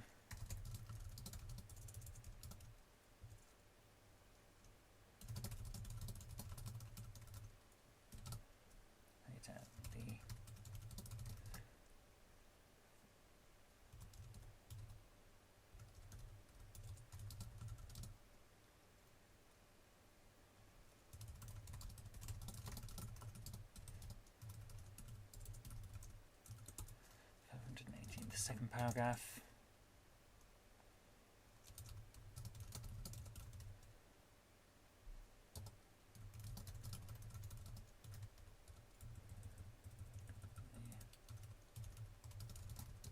The crashed ship while somewhere, and that was my own vessel. 590 final room. Then we can get on with the interesting part with the commands to set the exit. Sorry, I'm trying to focus really hard just to get these done so I can show you actually moving around in the game. 590 data. This is the final room.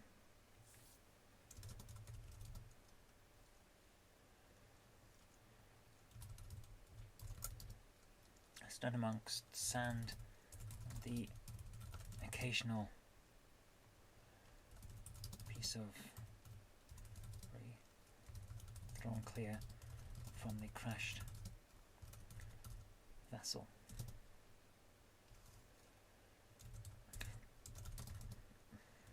To the south and east, the high side of the crater loomed far into the sky above my head. 600 data.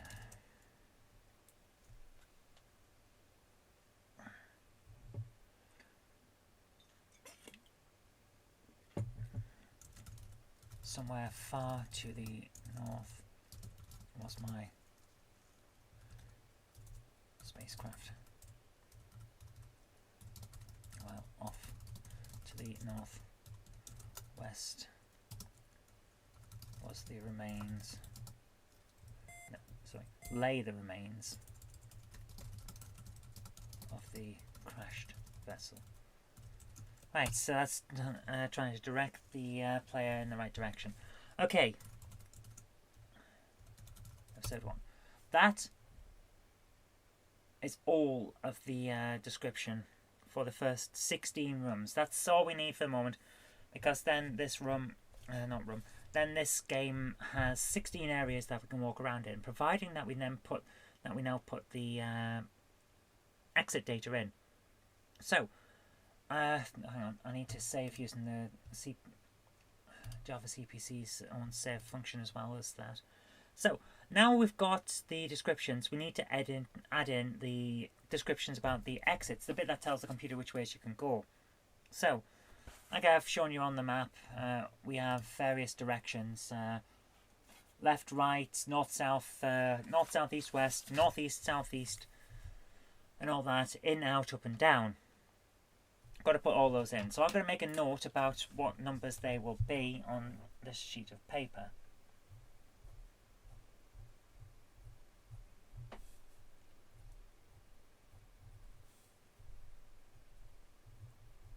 So that's 1, 2, 3, 4, 5, 6, 7, 8, 9, 10, 11, and 12. We need 12 directions, like I said earlier on. So I've got the cardinal compass points up, down, in and out. We've got to code all of that in. But I know that we'll want some extra rooms later on for the game. So we're up to number 600 in the code at the moment. So I'm thinking we just jump to next line of 2000. And now we've got to add in all of the rooms. So the storeroom on here, on the map, storeroom only has an exit of up to go back to the ship control room, because that's how I've coded it in.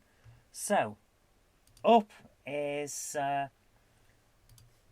exit 9. So for the first 8, we just have 0. 1, 2, 3, 4, 5, 6, 7, 8. And then up takes us to room 2. So I put in 2 there. That's 9, 10, 11, 12. That is the code for getting out of room 1. 2010 data. So room 2. The only exits from room 2, as we can see on the map, are down into the storeroom and east into the airlock. So for this, we need, according to our set of numbers, we need a code on option 3 and a code on option 10. So 1, 2, 3 will take us to room number 3, and then just keep going on this. So 10 takes us to room 1, and then nothing else. Because when I get to the next bit where we're talking about movement, hi, Late Night Review. Nice for you to come back. We're getting on very well now. We just start adding in the exit code so that the computer will know where to move you to when you're moving around the game. So now we have 2 rooms where you can actually move around. Then later on, like I've said before, there will be a check. If the value on the direction that you want is 0, you won't be able to go there, basically. 2020 data. Room number 3 has an in-out exit. Ooh. Hi, come on in. My other half has brought food now. Come on in. Although how I'm going to eat and talk, I don't know. Stuff it in your gaping maw. Come on in. Right. What? Take it. Right, come on in. Move these so that Okay, whatever. I can sit down properly. We've got all kinds of exit code here. So, room 3, according to the map, we've got there is an exit of west, which takes us back to the control room, and an in and out exit. I hope that's not crinkling too much on the microphone. Sorry, guys.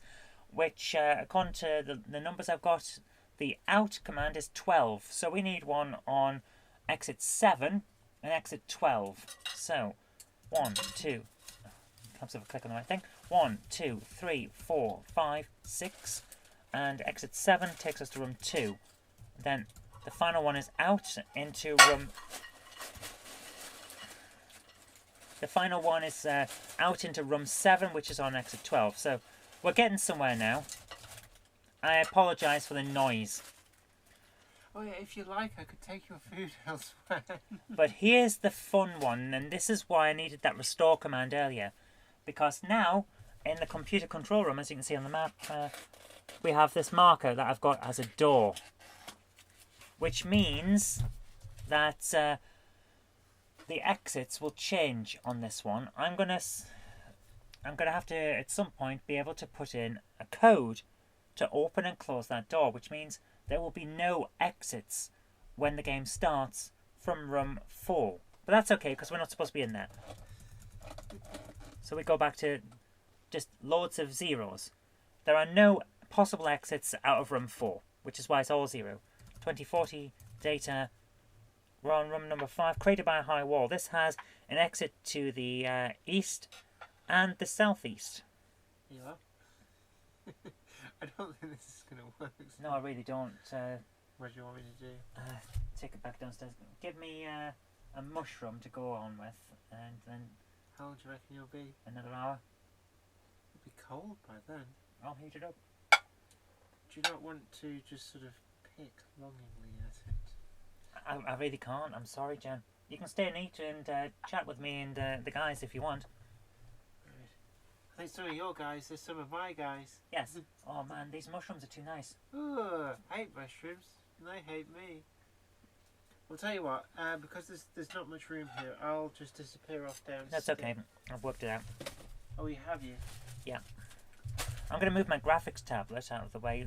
Sorry guys if that sounds a bit odd for the controls then for the I'm going to microphone. leave you to it because there's not a lot of space in here. It's fine. And I'm in now. I don't want to move. and I don't like coding.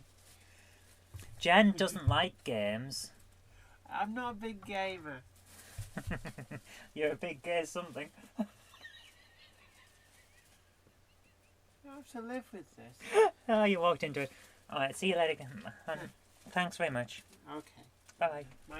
My treat. Thank you. Yeah, you can treat me next time. I certainly will.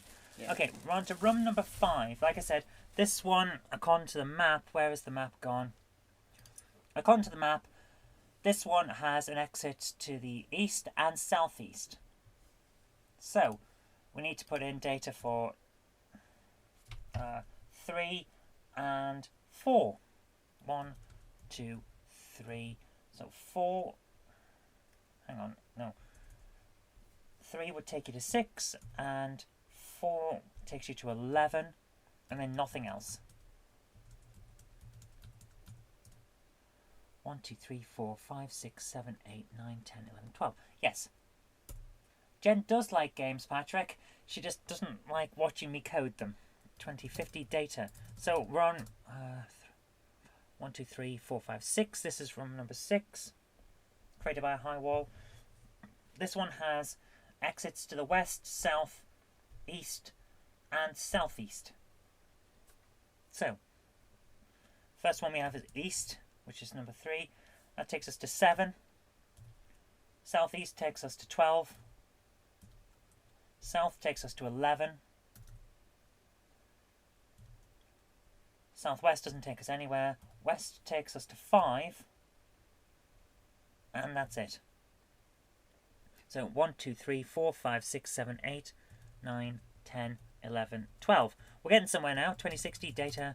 We'll get through this. 2, 3, 4, 5, 6. This is number 7. This one has an in and out. West, southwest, and south. So first one is 5, which takes us to 12. Then it's 11. Then it's 6, 7. And that's 1, 2, 3, 4, 5, 6, 7, 8. 9 and 10 don't do anything because they're up and down. But in takes us to 3. And we don't have anything to take out of because that's not where we go. We'll get to the interesting bit after this. This is just boring typing in data things at the moment. So, we're getting somewhere now because once this is done, we can actually play the game. Not in terms of actually solving any puzzles, but certainly in terms of moving.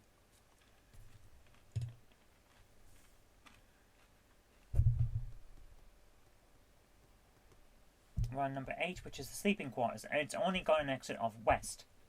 So, west is number 3, and that takes us to 9. Which makes it very simple to type in that one. 9 is, here's a nice one. 9 has a north, but it's a door, so we have to leave that off for the moment. South, which is a door, which we have to leave off for the moment, which means it only has an east and a west. North, northeast. East takes us to 10. Southeast, nothing. South, nothing. Southwest, nothing. West takes us to 8. Northeast, northwest even. Up, down, in, out. And this is all coming off the map again. So now we're on to 1, 2, 3, 4, 5, 6, 7, 8, 9. This is from 10, which I'm partly through now. Again, east and west only because, as we saw before, we've got east and west and then a doorway which we're not putting in because you have to be able to open and close these things. So we have nothing for north and northeast. East takes us to 11. Southeast doesn't take us anywhere. South doesn't take us anywhere. Southwest doesn't take us anywhere. West takes us to 9. Northwest takes us to nowhere. Up, down, in, out. We're getting somewhere now. So actually I'm going to add in some markers at this point. So edit 2000 because we want a remark at that point. This is room 1 and edit 2090 because 1, 2, 3, 4, 5, 6, 7, 8, 9, 10. Edit 2090. RAM room 10. And then when we list that, that means that we don't forget which rooms we're up to as much. I've just added them onto the end of the data statements.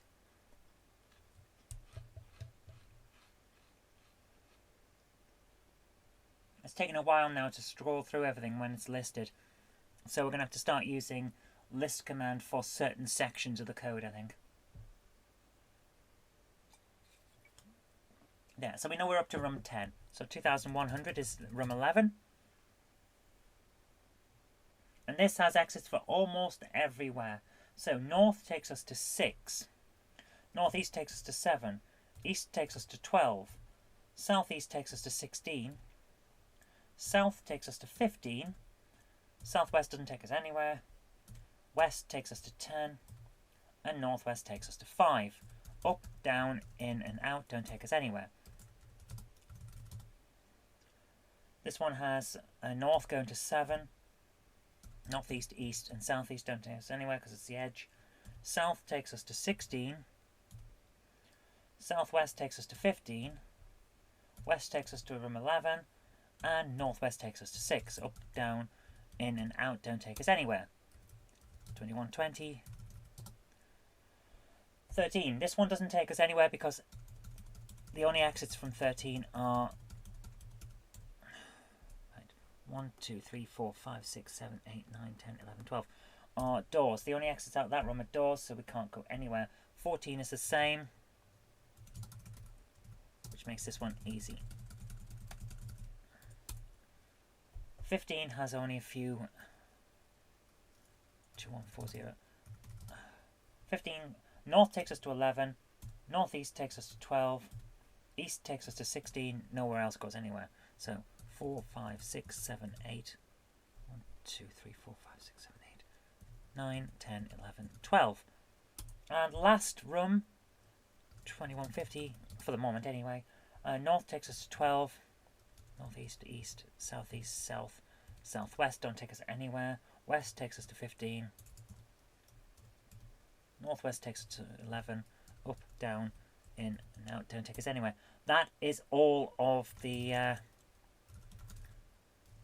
room code.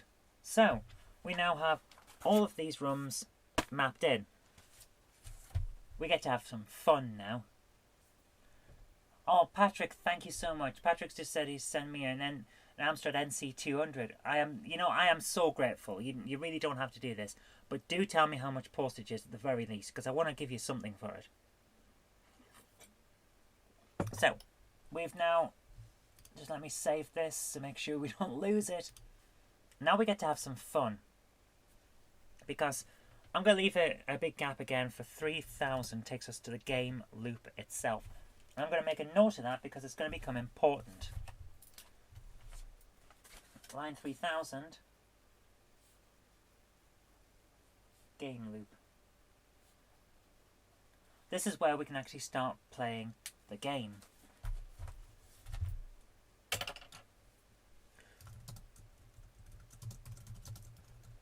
This is where the code will spend most of its time. So, at this point, if we run it, it will have done everything. So I'm going to actually put in 3010 print hi YouTube and run the game.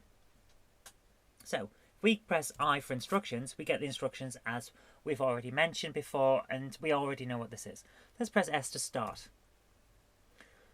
There you are. It loaded in all of the data and then said, hi YouTube.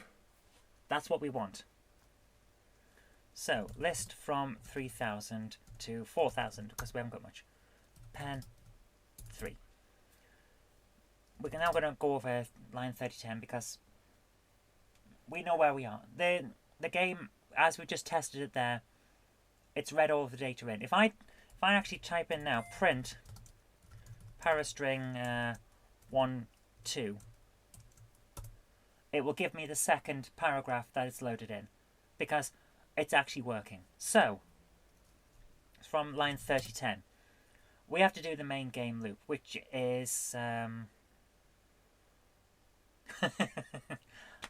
No, I've done it wrong. Yeah, we'll center properly the yes bit. Don't worry about that. All I've done at the moment is get it in vaguely the right area so that we could move on, because I thought it would get dull if I just kept adjusting things until it was right. We can sort out the pleasantries on that later. I've just realised that we have done one thing that we haven't, that we have to absolutely have to. Have we set something called room percentage? Yes, we have.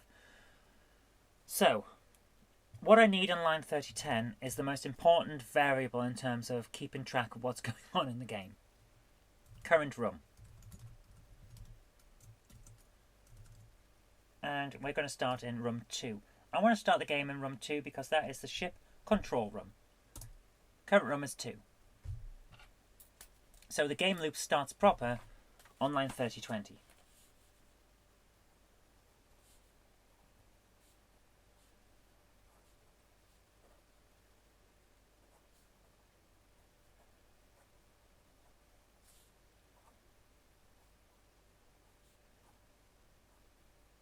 So I just made a note of that because this game loop is going to have to jump back to the line after we have initially defined where the game starts in current room. So let's begin the game code. Print for t equals 1 to 2. Print para string current room percent comma t. All that is done is print on the screen the description. But what I actually want is edit 3020 because I want to make sure that's the right colour. Pen 2. No, pen 3.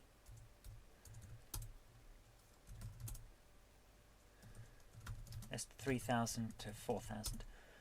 We've got we've set what the room the game starts in. Then for the proper game loop, which is what we'll keep coming back to every time the player inputs a new command or whatever, or goes to a new room, is to print the 2 lines of the game description. So if we start the game, type and run, press S to start. Next missing in 3020. Of course there is. Next T. If we start the game, press S to start, it doesn't do anything. Why not? Para string 1 2. So print para string 2 2. Yeah. The information's there. Why hasn't it printed it? That's an interesting bug, isn't it? We've run into something interesting there. Right. I've got that code wrong. So let's remove it entirely by typing over it. Pen 3. For t equals 1 to 2. Now, Basic on the Amstrad doesn't have a certain command that I really wish it did have, and that is not equal to.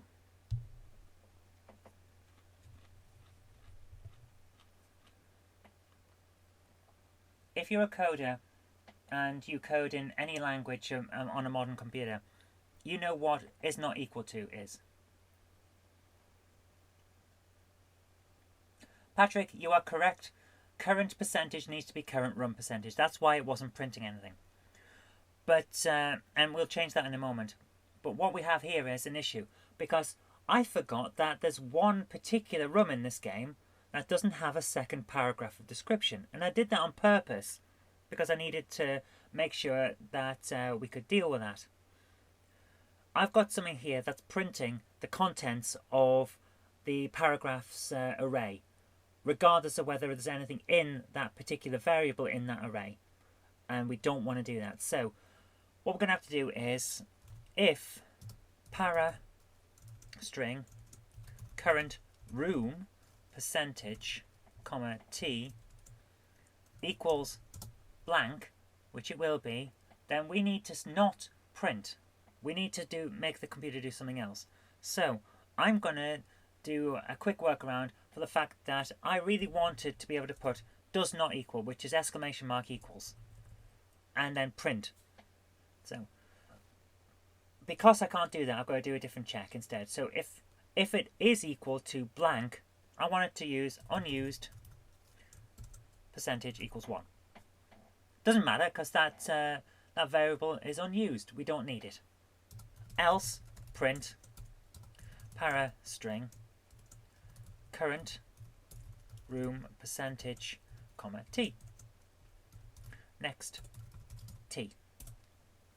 What I've done now is the proper game loop. So if we run this and we press S to start, syntax error. Because I've missed something out. I should have then. It's an if then. Let's try that. Start the game. I was in the ship's control room. It was cramped space with a path, and then it prints everything that we wanted. Except that's not quite right. So, can you see why it's not right? It's because it's directly under the instructions. I don't want that. I want it to clear the screen. So, list 3000 again to 4000. Edit line 3010. All we've got in there is set the current room, CLS. Right. Edit 3020.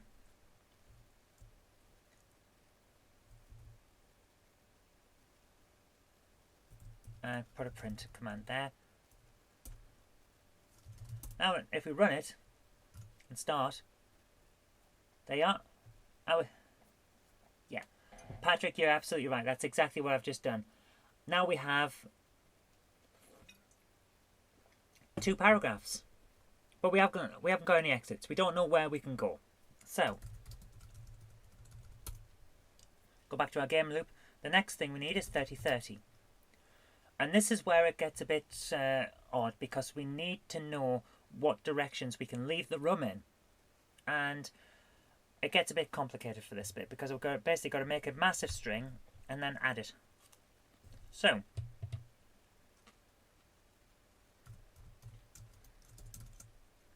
let's create a string called xstring. Exits were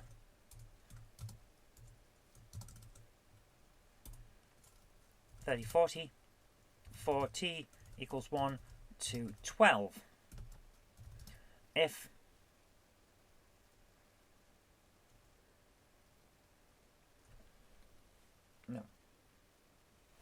no, that won't work. We need to, and we don't need a for next loop for this bit. We need a load of checks, because every single response to each check is going to be different. If what did we call it? I can't remember what we called it. This 200 to 300. This is where things get a bit annoying. Right, set up game variables. We called it exit percent. Okay, so we need 3040. If exit percent current room percent comma 1 is greater than 0, then what did we call xt percent equals ext percent plus north comma space 3050, and we're going to have to do this several times. So I'm going to use the copy command to create the northeast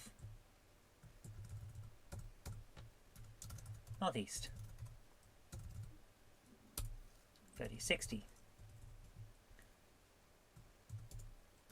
3 is greater than naught. Then we just keep going like this. East 3070.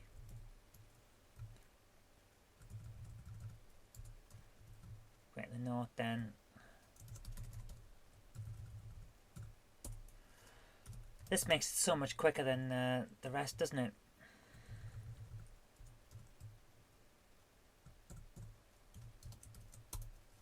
$30.90.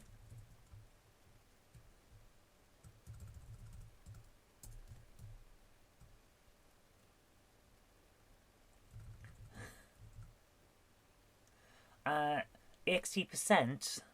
No, we're not using EXT percent. We have 2 variables. One is called exit percent, which is the array full of the which is the one full of the data about which exits we have. The other is ext dollar.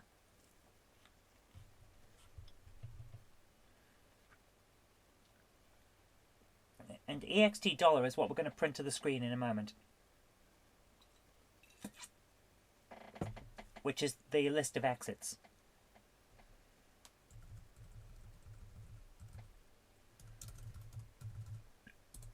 And the reason I'm doing it like this is because then we get a very clear list of options for the player. And it makes it much easier to edit as well.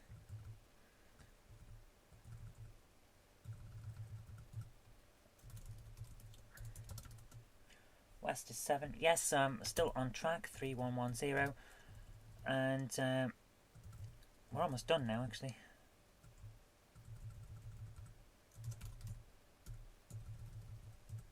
West 3120.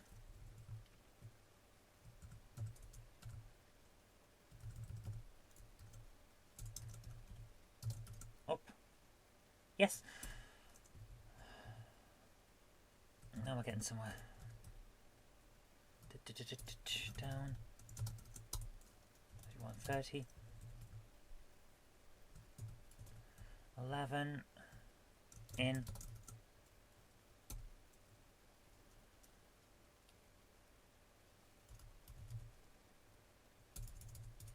3140, and we've put in the final one.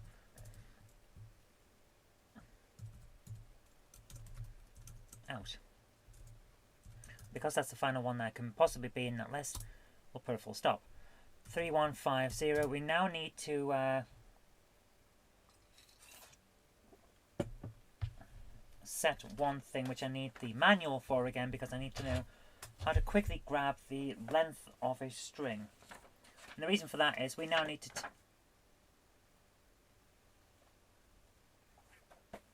Yellow Belly, you are perfectly right. Oh my goodness, I've written over one. Okay, 3130. 31. Okay, let's just do this. 3120 is up. 3130 is down. 3140 is in. And 3150 is out. Which means 3160 is the one I need next. Now, I need to know the length of the string. Thank you so much for pointing that out, because I would have been the takeaway trying to find that. Len. Okay. Len sets the length of a string, but I also need right. And because I know what I need is if right string, isn't it? Oh, some of these commands are a bit weird. Yes, right string. I need the last two. If right string, exit string 2 equals that, the comma space, which means that there is a what's the word? that we've left it with a trailing comma on the exits, essentially, then we need to cut that off. Then if right string equals x string 2, then x string equals left string x string len of x string minus 2.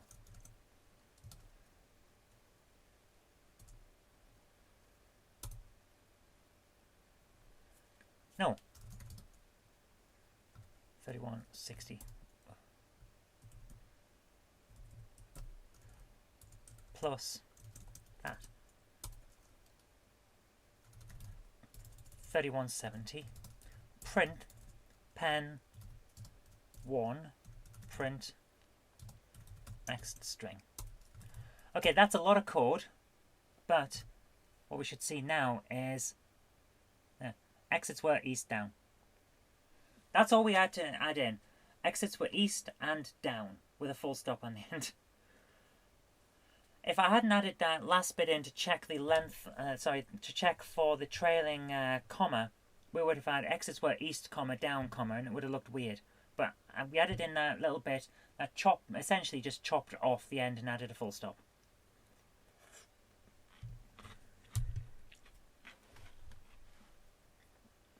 I apologise, I'm going to eat a lot more because that's getting cold.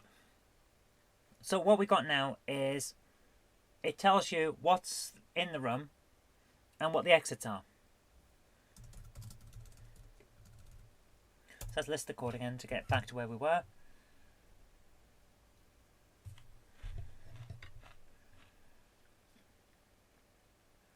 But at no point have we asked the player what they want to do. So we've got to do that now. 3180 pen 2 print what now semicolon and then input a string.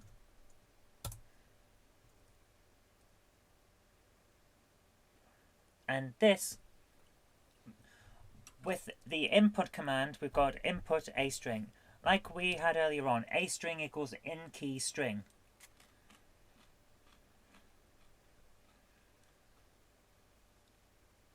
The command a string equals in key string, or the in key string command, means the computer waits for the user to press a button, basically. The input command doesn't. Input lets you type several things and then press return, and it will only start moving again once you press return.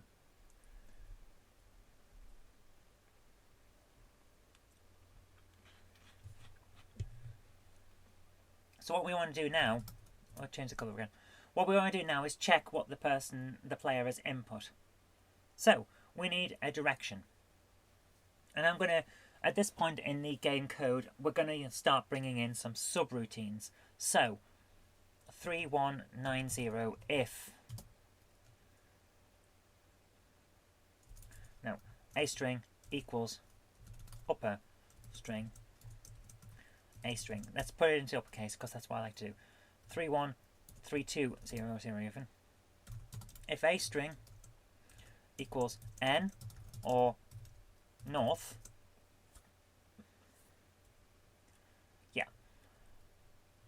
go sub, and let's jump off. Let's leave a lot of space for potential commands. Let's leave until 4000, and that's the code for going north will be 4000. I need to remember that. So 4000 if the rem directions go north. Let's see, go north. I want to know where the code is. So 4000 we go north. 4010 if exit percent current room percent comma 1, because that's the code on, that's the code on the little set of commands that I did earlier on. It's greater than 0, then current room percent equals exit percent current room percent comma 1. Else print I couldn't go that way.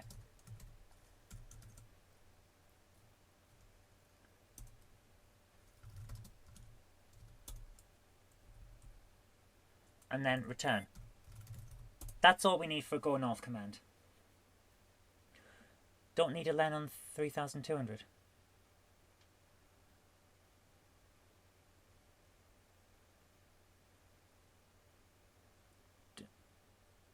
Oh, Right, I get what you're saying, Patrick. Don't you need a then? You're right. Edit 3200. We do need a then. If a string equals n or a string equals north, then goes up. Yes, you're quite right. So 3210 if a string equals s or a string equals south, then go sub 4020. 4020 will be rem go south.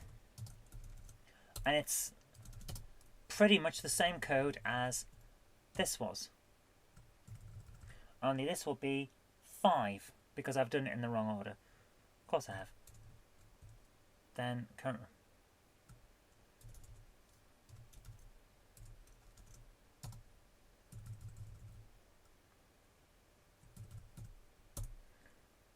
So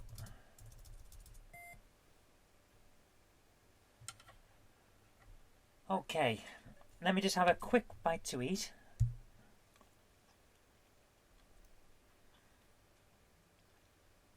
Because I think I'm starting to get a bit lightheaded. We now have a way to go north and a way to go south. So let's put in east and west. So we are on 3220 according to this.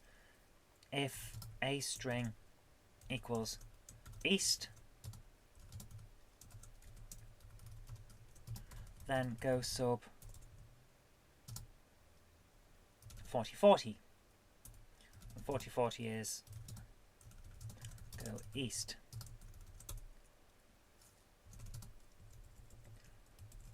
And that would be, instead of 5 on the exit room, that would be 3.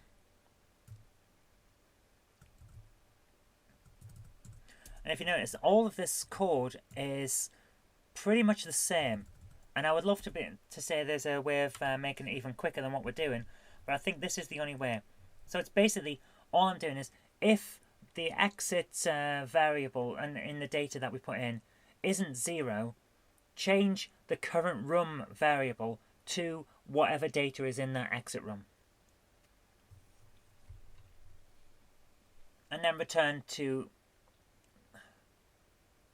We don't want to return. Oh my goodness, why am I... See, this is why I need to eat something. So I'm going to list all the code, because we've got some complex code here, and I've just remembered that this is not how we do it.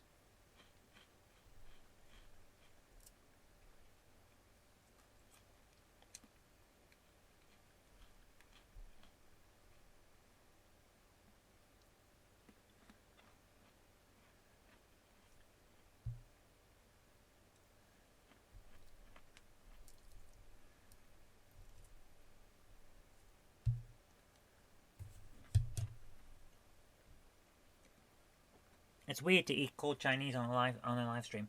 Okay, all of those go subs that we've got with return commands are wrong. They shouldn't be go subs, because we don't want to be coming back to the game loop at the point we are, because at the end of all of these commands where it's asking what the commands are, what we're going to do is we'll find that we found the one where it was, and we jumped out and then came back, and then every other one will be, nope, it's not that, nope, it's not that, nope, it's not that, until it gets down to the bottom where it will say, I'm sorry, I didn't understand that command. So, what we need to do is jump back to the start of the game loop, which is why I wrote it down on the notes earlier on. So, we need to edit lines 3200, 3201 and 3220 to change them. So, edit 3200. This is the one about going north. We don't go sub 4000, we go to 3210. We don't go sub, we go to. Because we're not coming back. Well, we are, but not in the same way. So go to. Then we have to go to all those commands. So 4010 was the first one about going north. We don't return.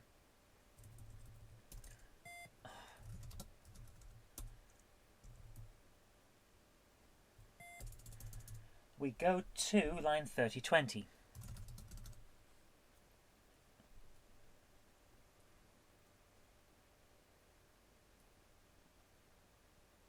Yes.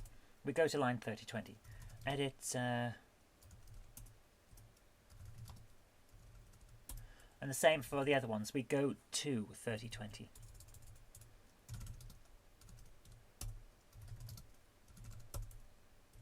And as a result of this, when we move, it will take us back to the start.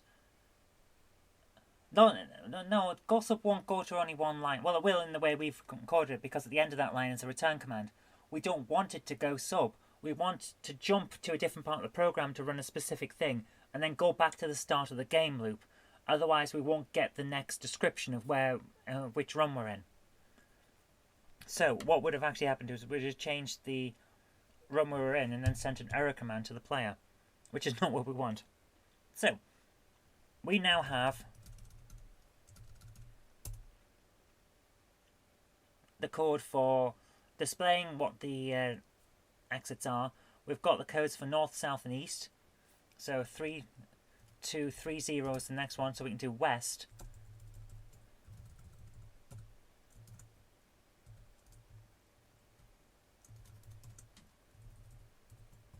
Then go to 40, 60. So 40, 60. We'll add in the rest in a moment. Go west. And the code for that is, instead of 3, it is 7.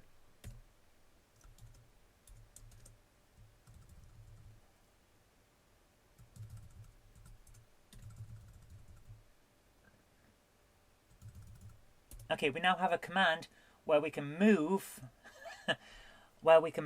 from the room that we start in to another room, because we already had we started in a room that has an exit of going east. So we can now go to that room and then come back.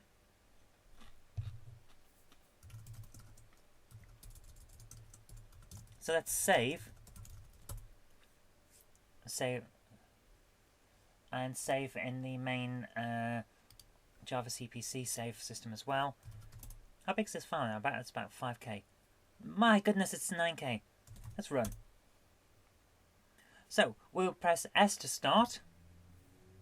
And it gives it a moment. Our exits are east and down. So if we go east. Okay. What room are we now in? Still thinks we're in room 2. We typed east. It should have done something. Why hasn't it?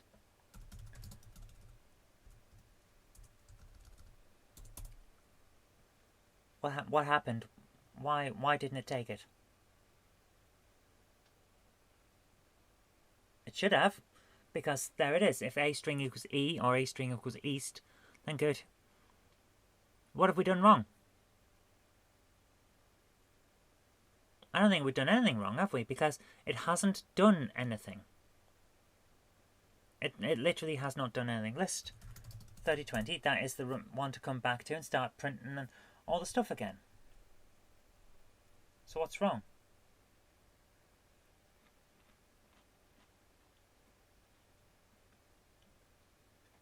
Input commands with strings / arrays are case sensitive. Good point. So let's list the game loop.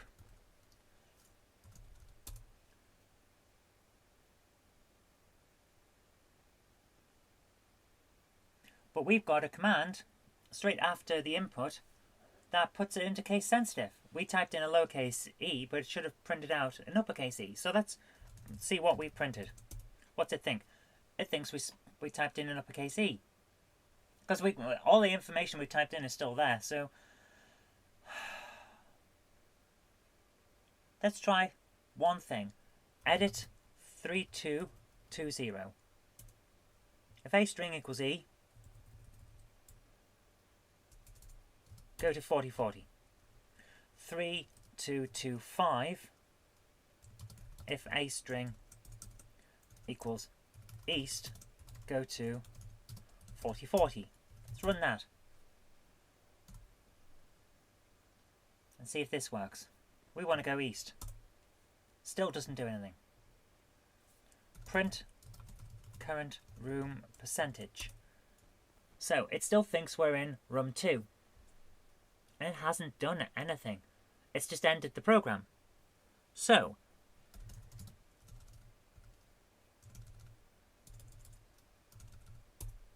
why has it done that? We need to now check what's going on, basically. So if we put in as 3995, because it's the one just before we start with the actual commands to move, print test. Is this running right down at the bottom of those checks and then doing nothing?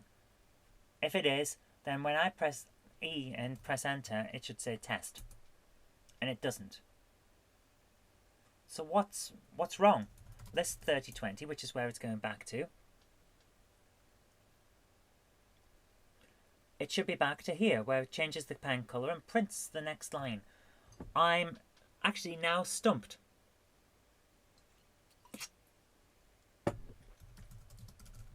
Because of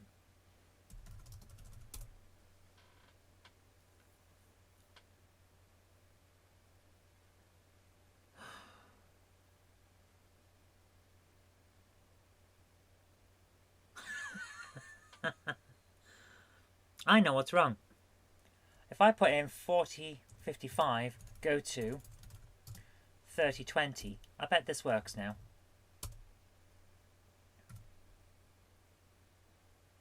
Right, we're back in. Let's go east. Now it works. Can anyone tell me why? I'll give you a moment while I have something to eat. Because all I've done is add an extra line that has a go-to command on it. So I wonder if I type in list 4050 on that line of code, can you see what's wrong? Because I can now.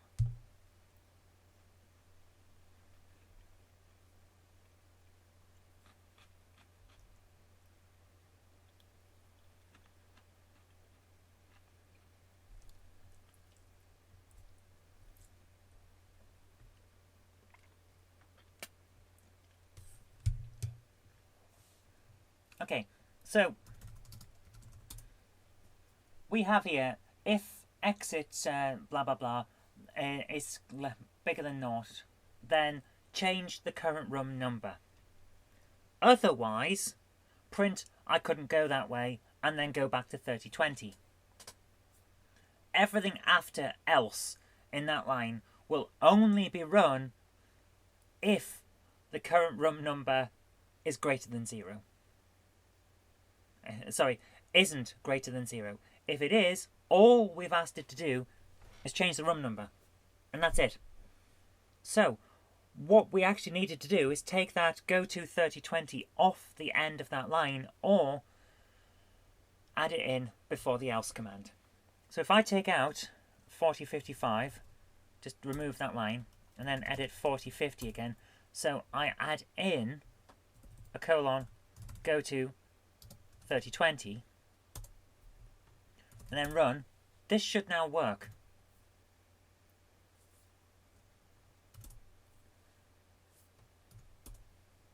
And then west doesn't work because we did something wrong.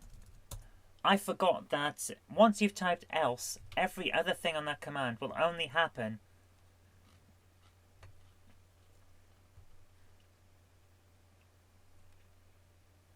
and only get run if the else is looked at by the computer. If it hasn't got an else condition, it'll just sit there and do nothing. So we have to put a quick go-to in all of these, and that doesn't matter because that's fine.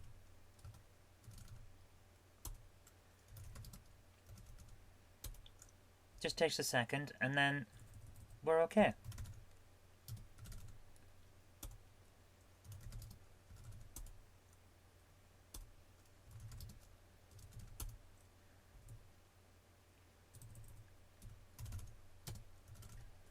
Right, that's in now. So when we start, we should be able to go east and west.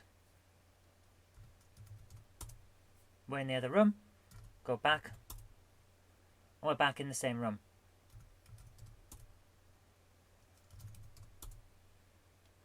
And then it works. So now we've got the game loop running.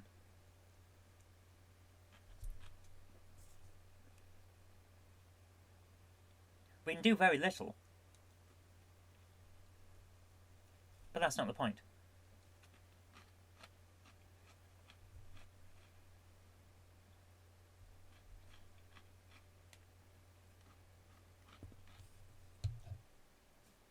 So guys, we've been going for 2.5 hours.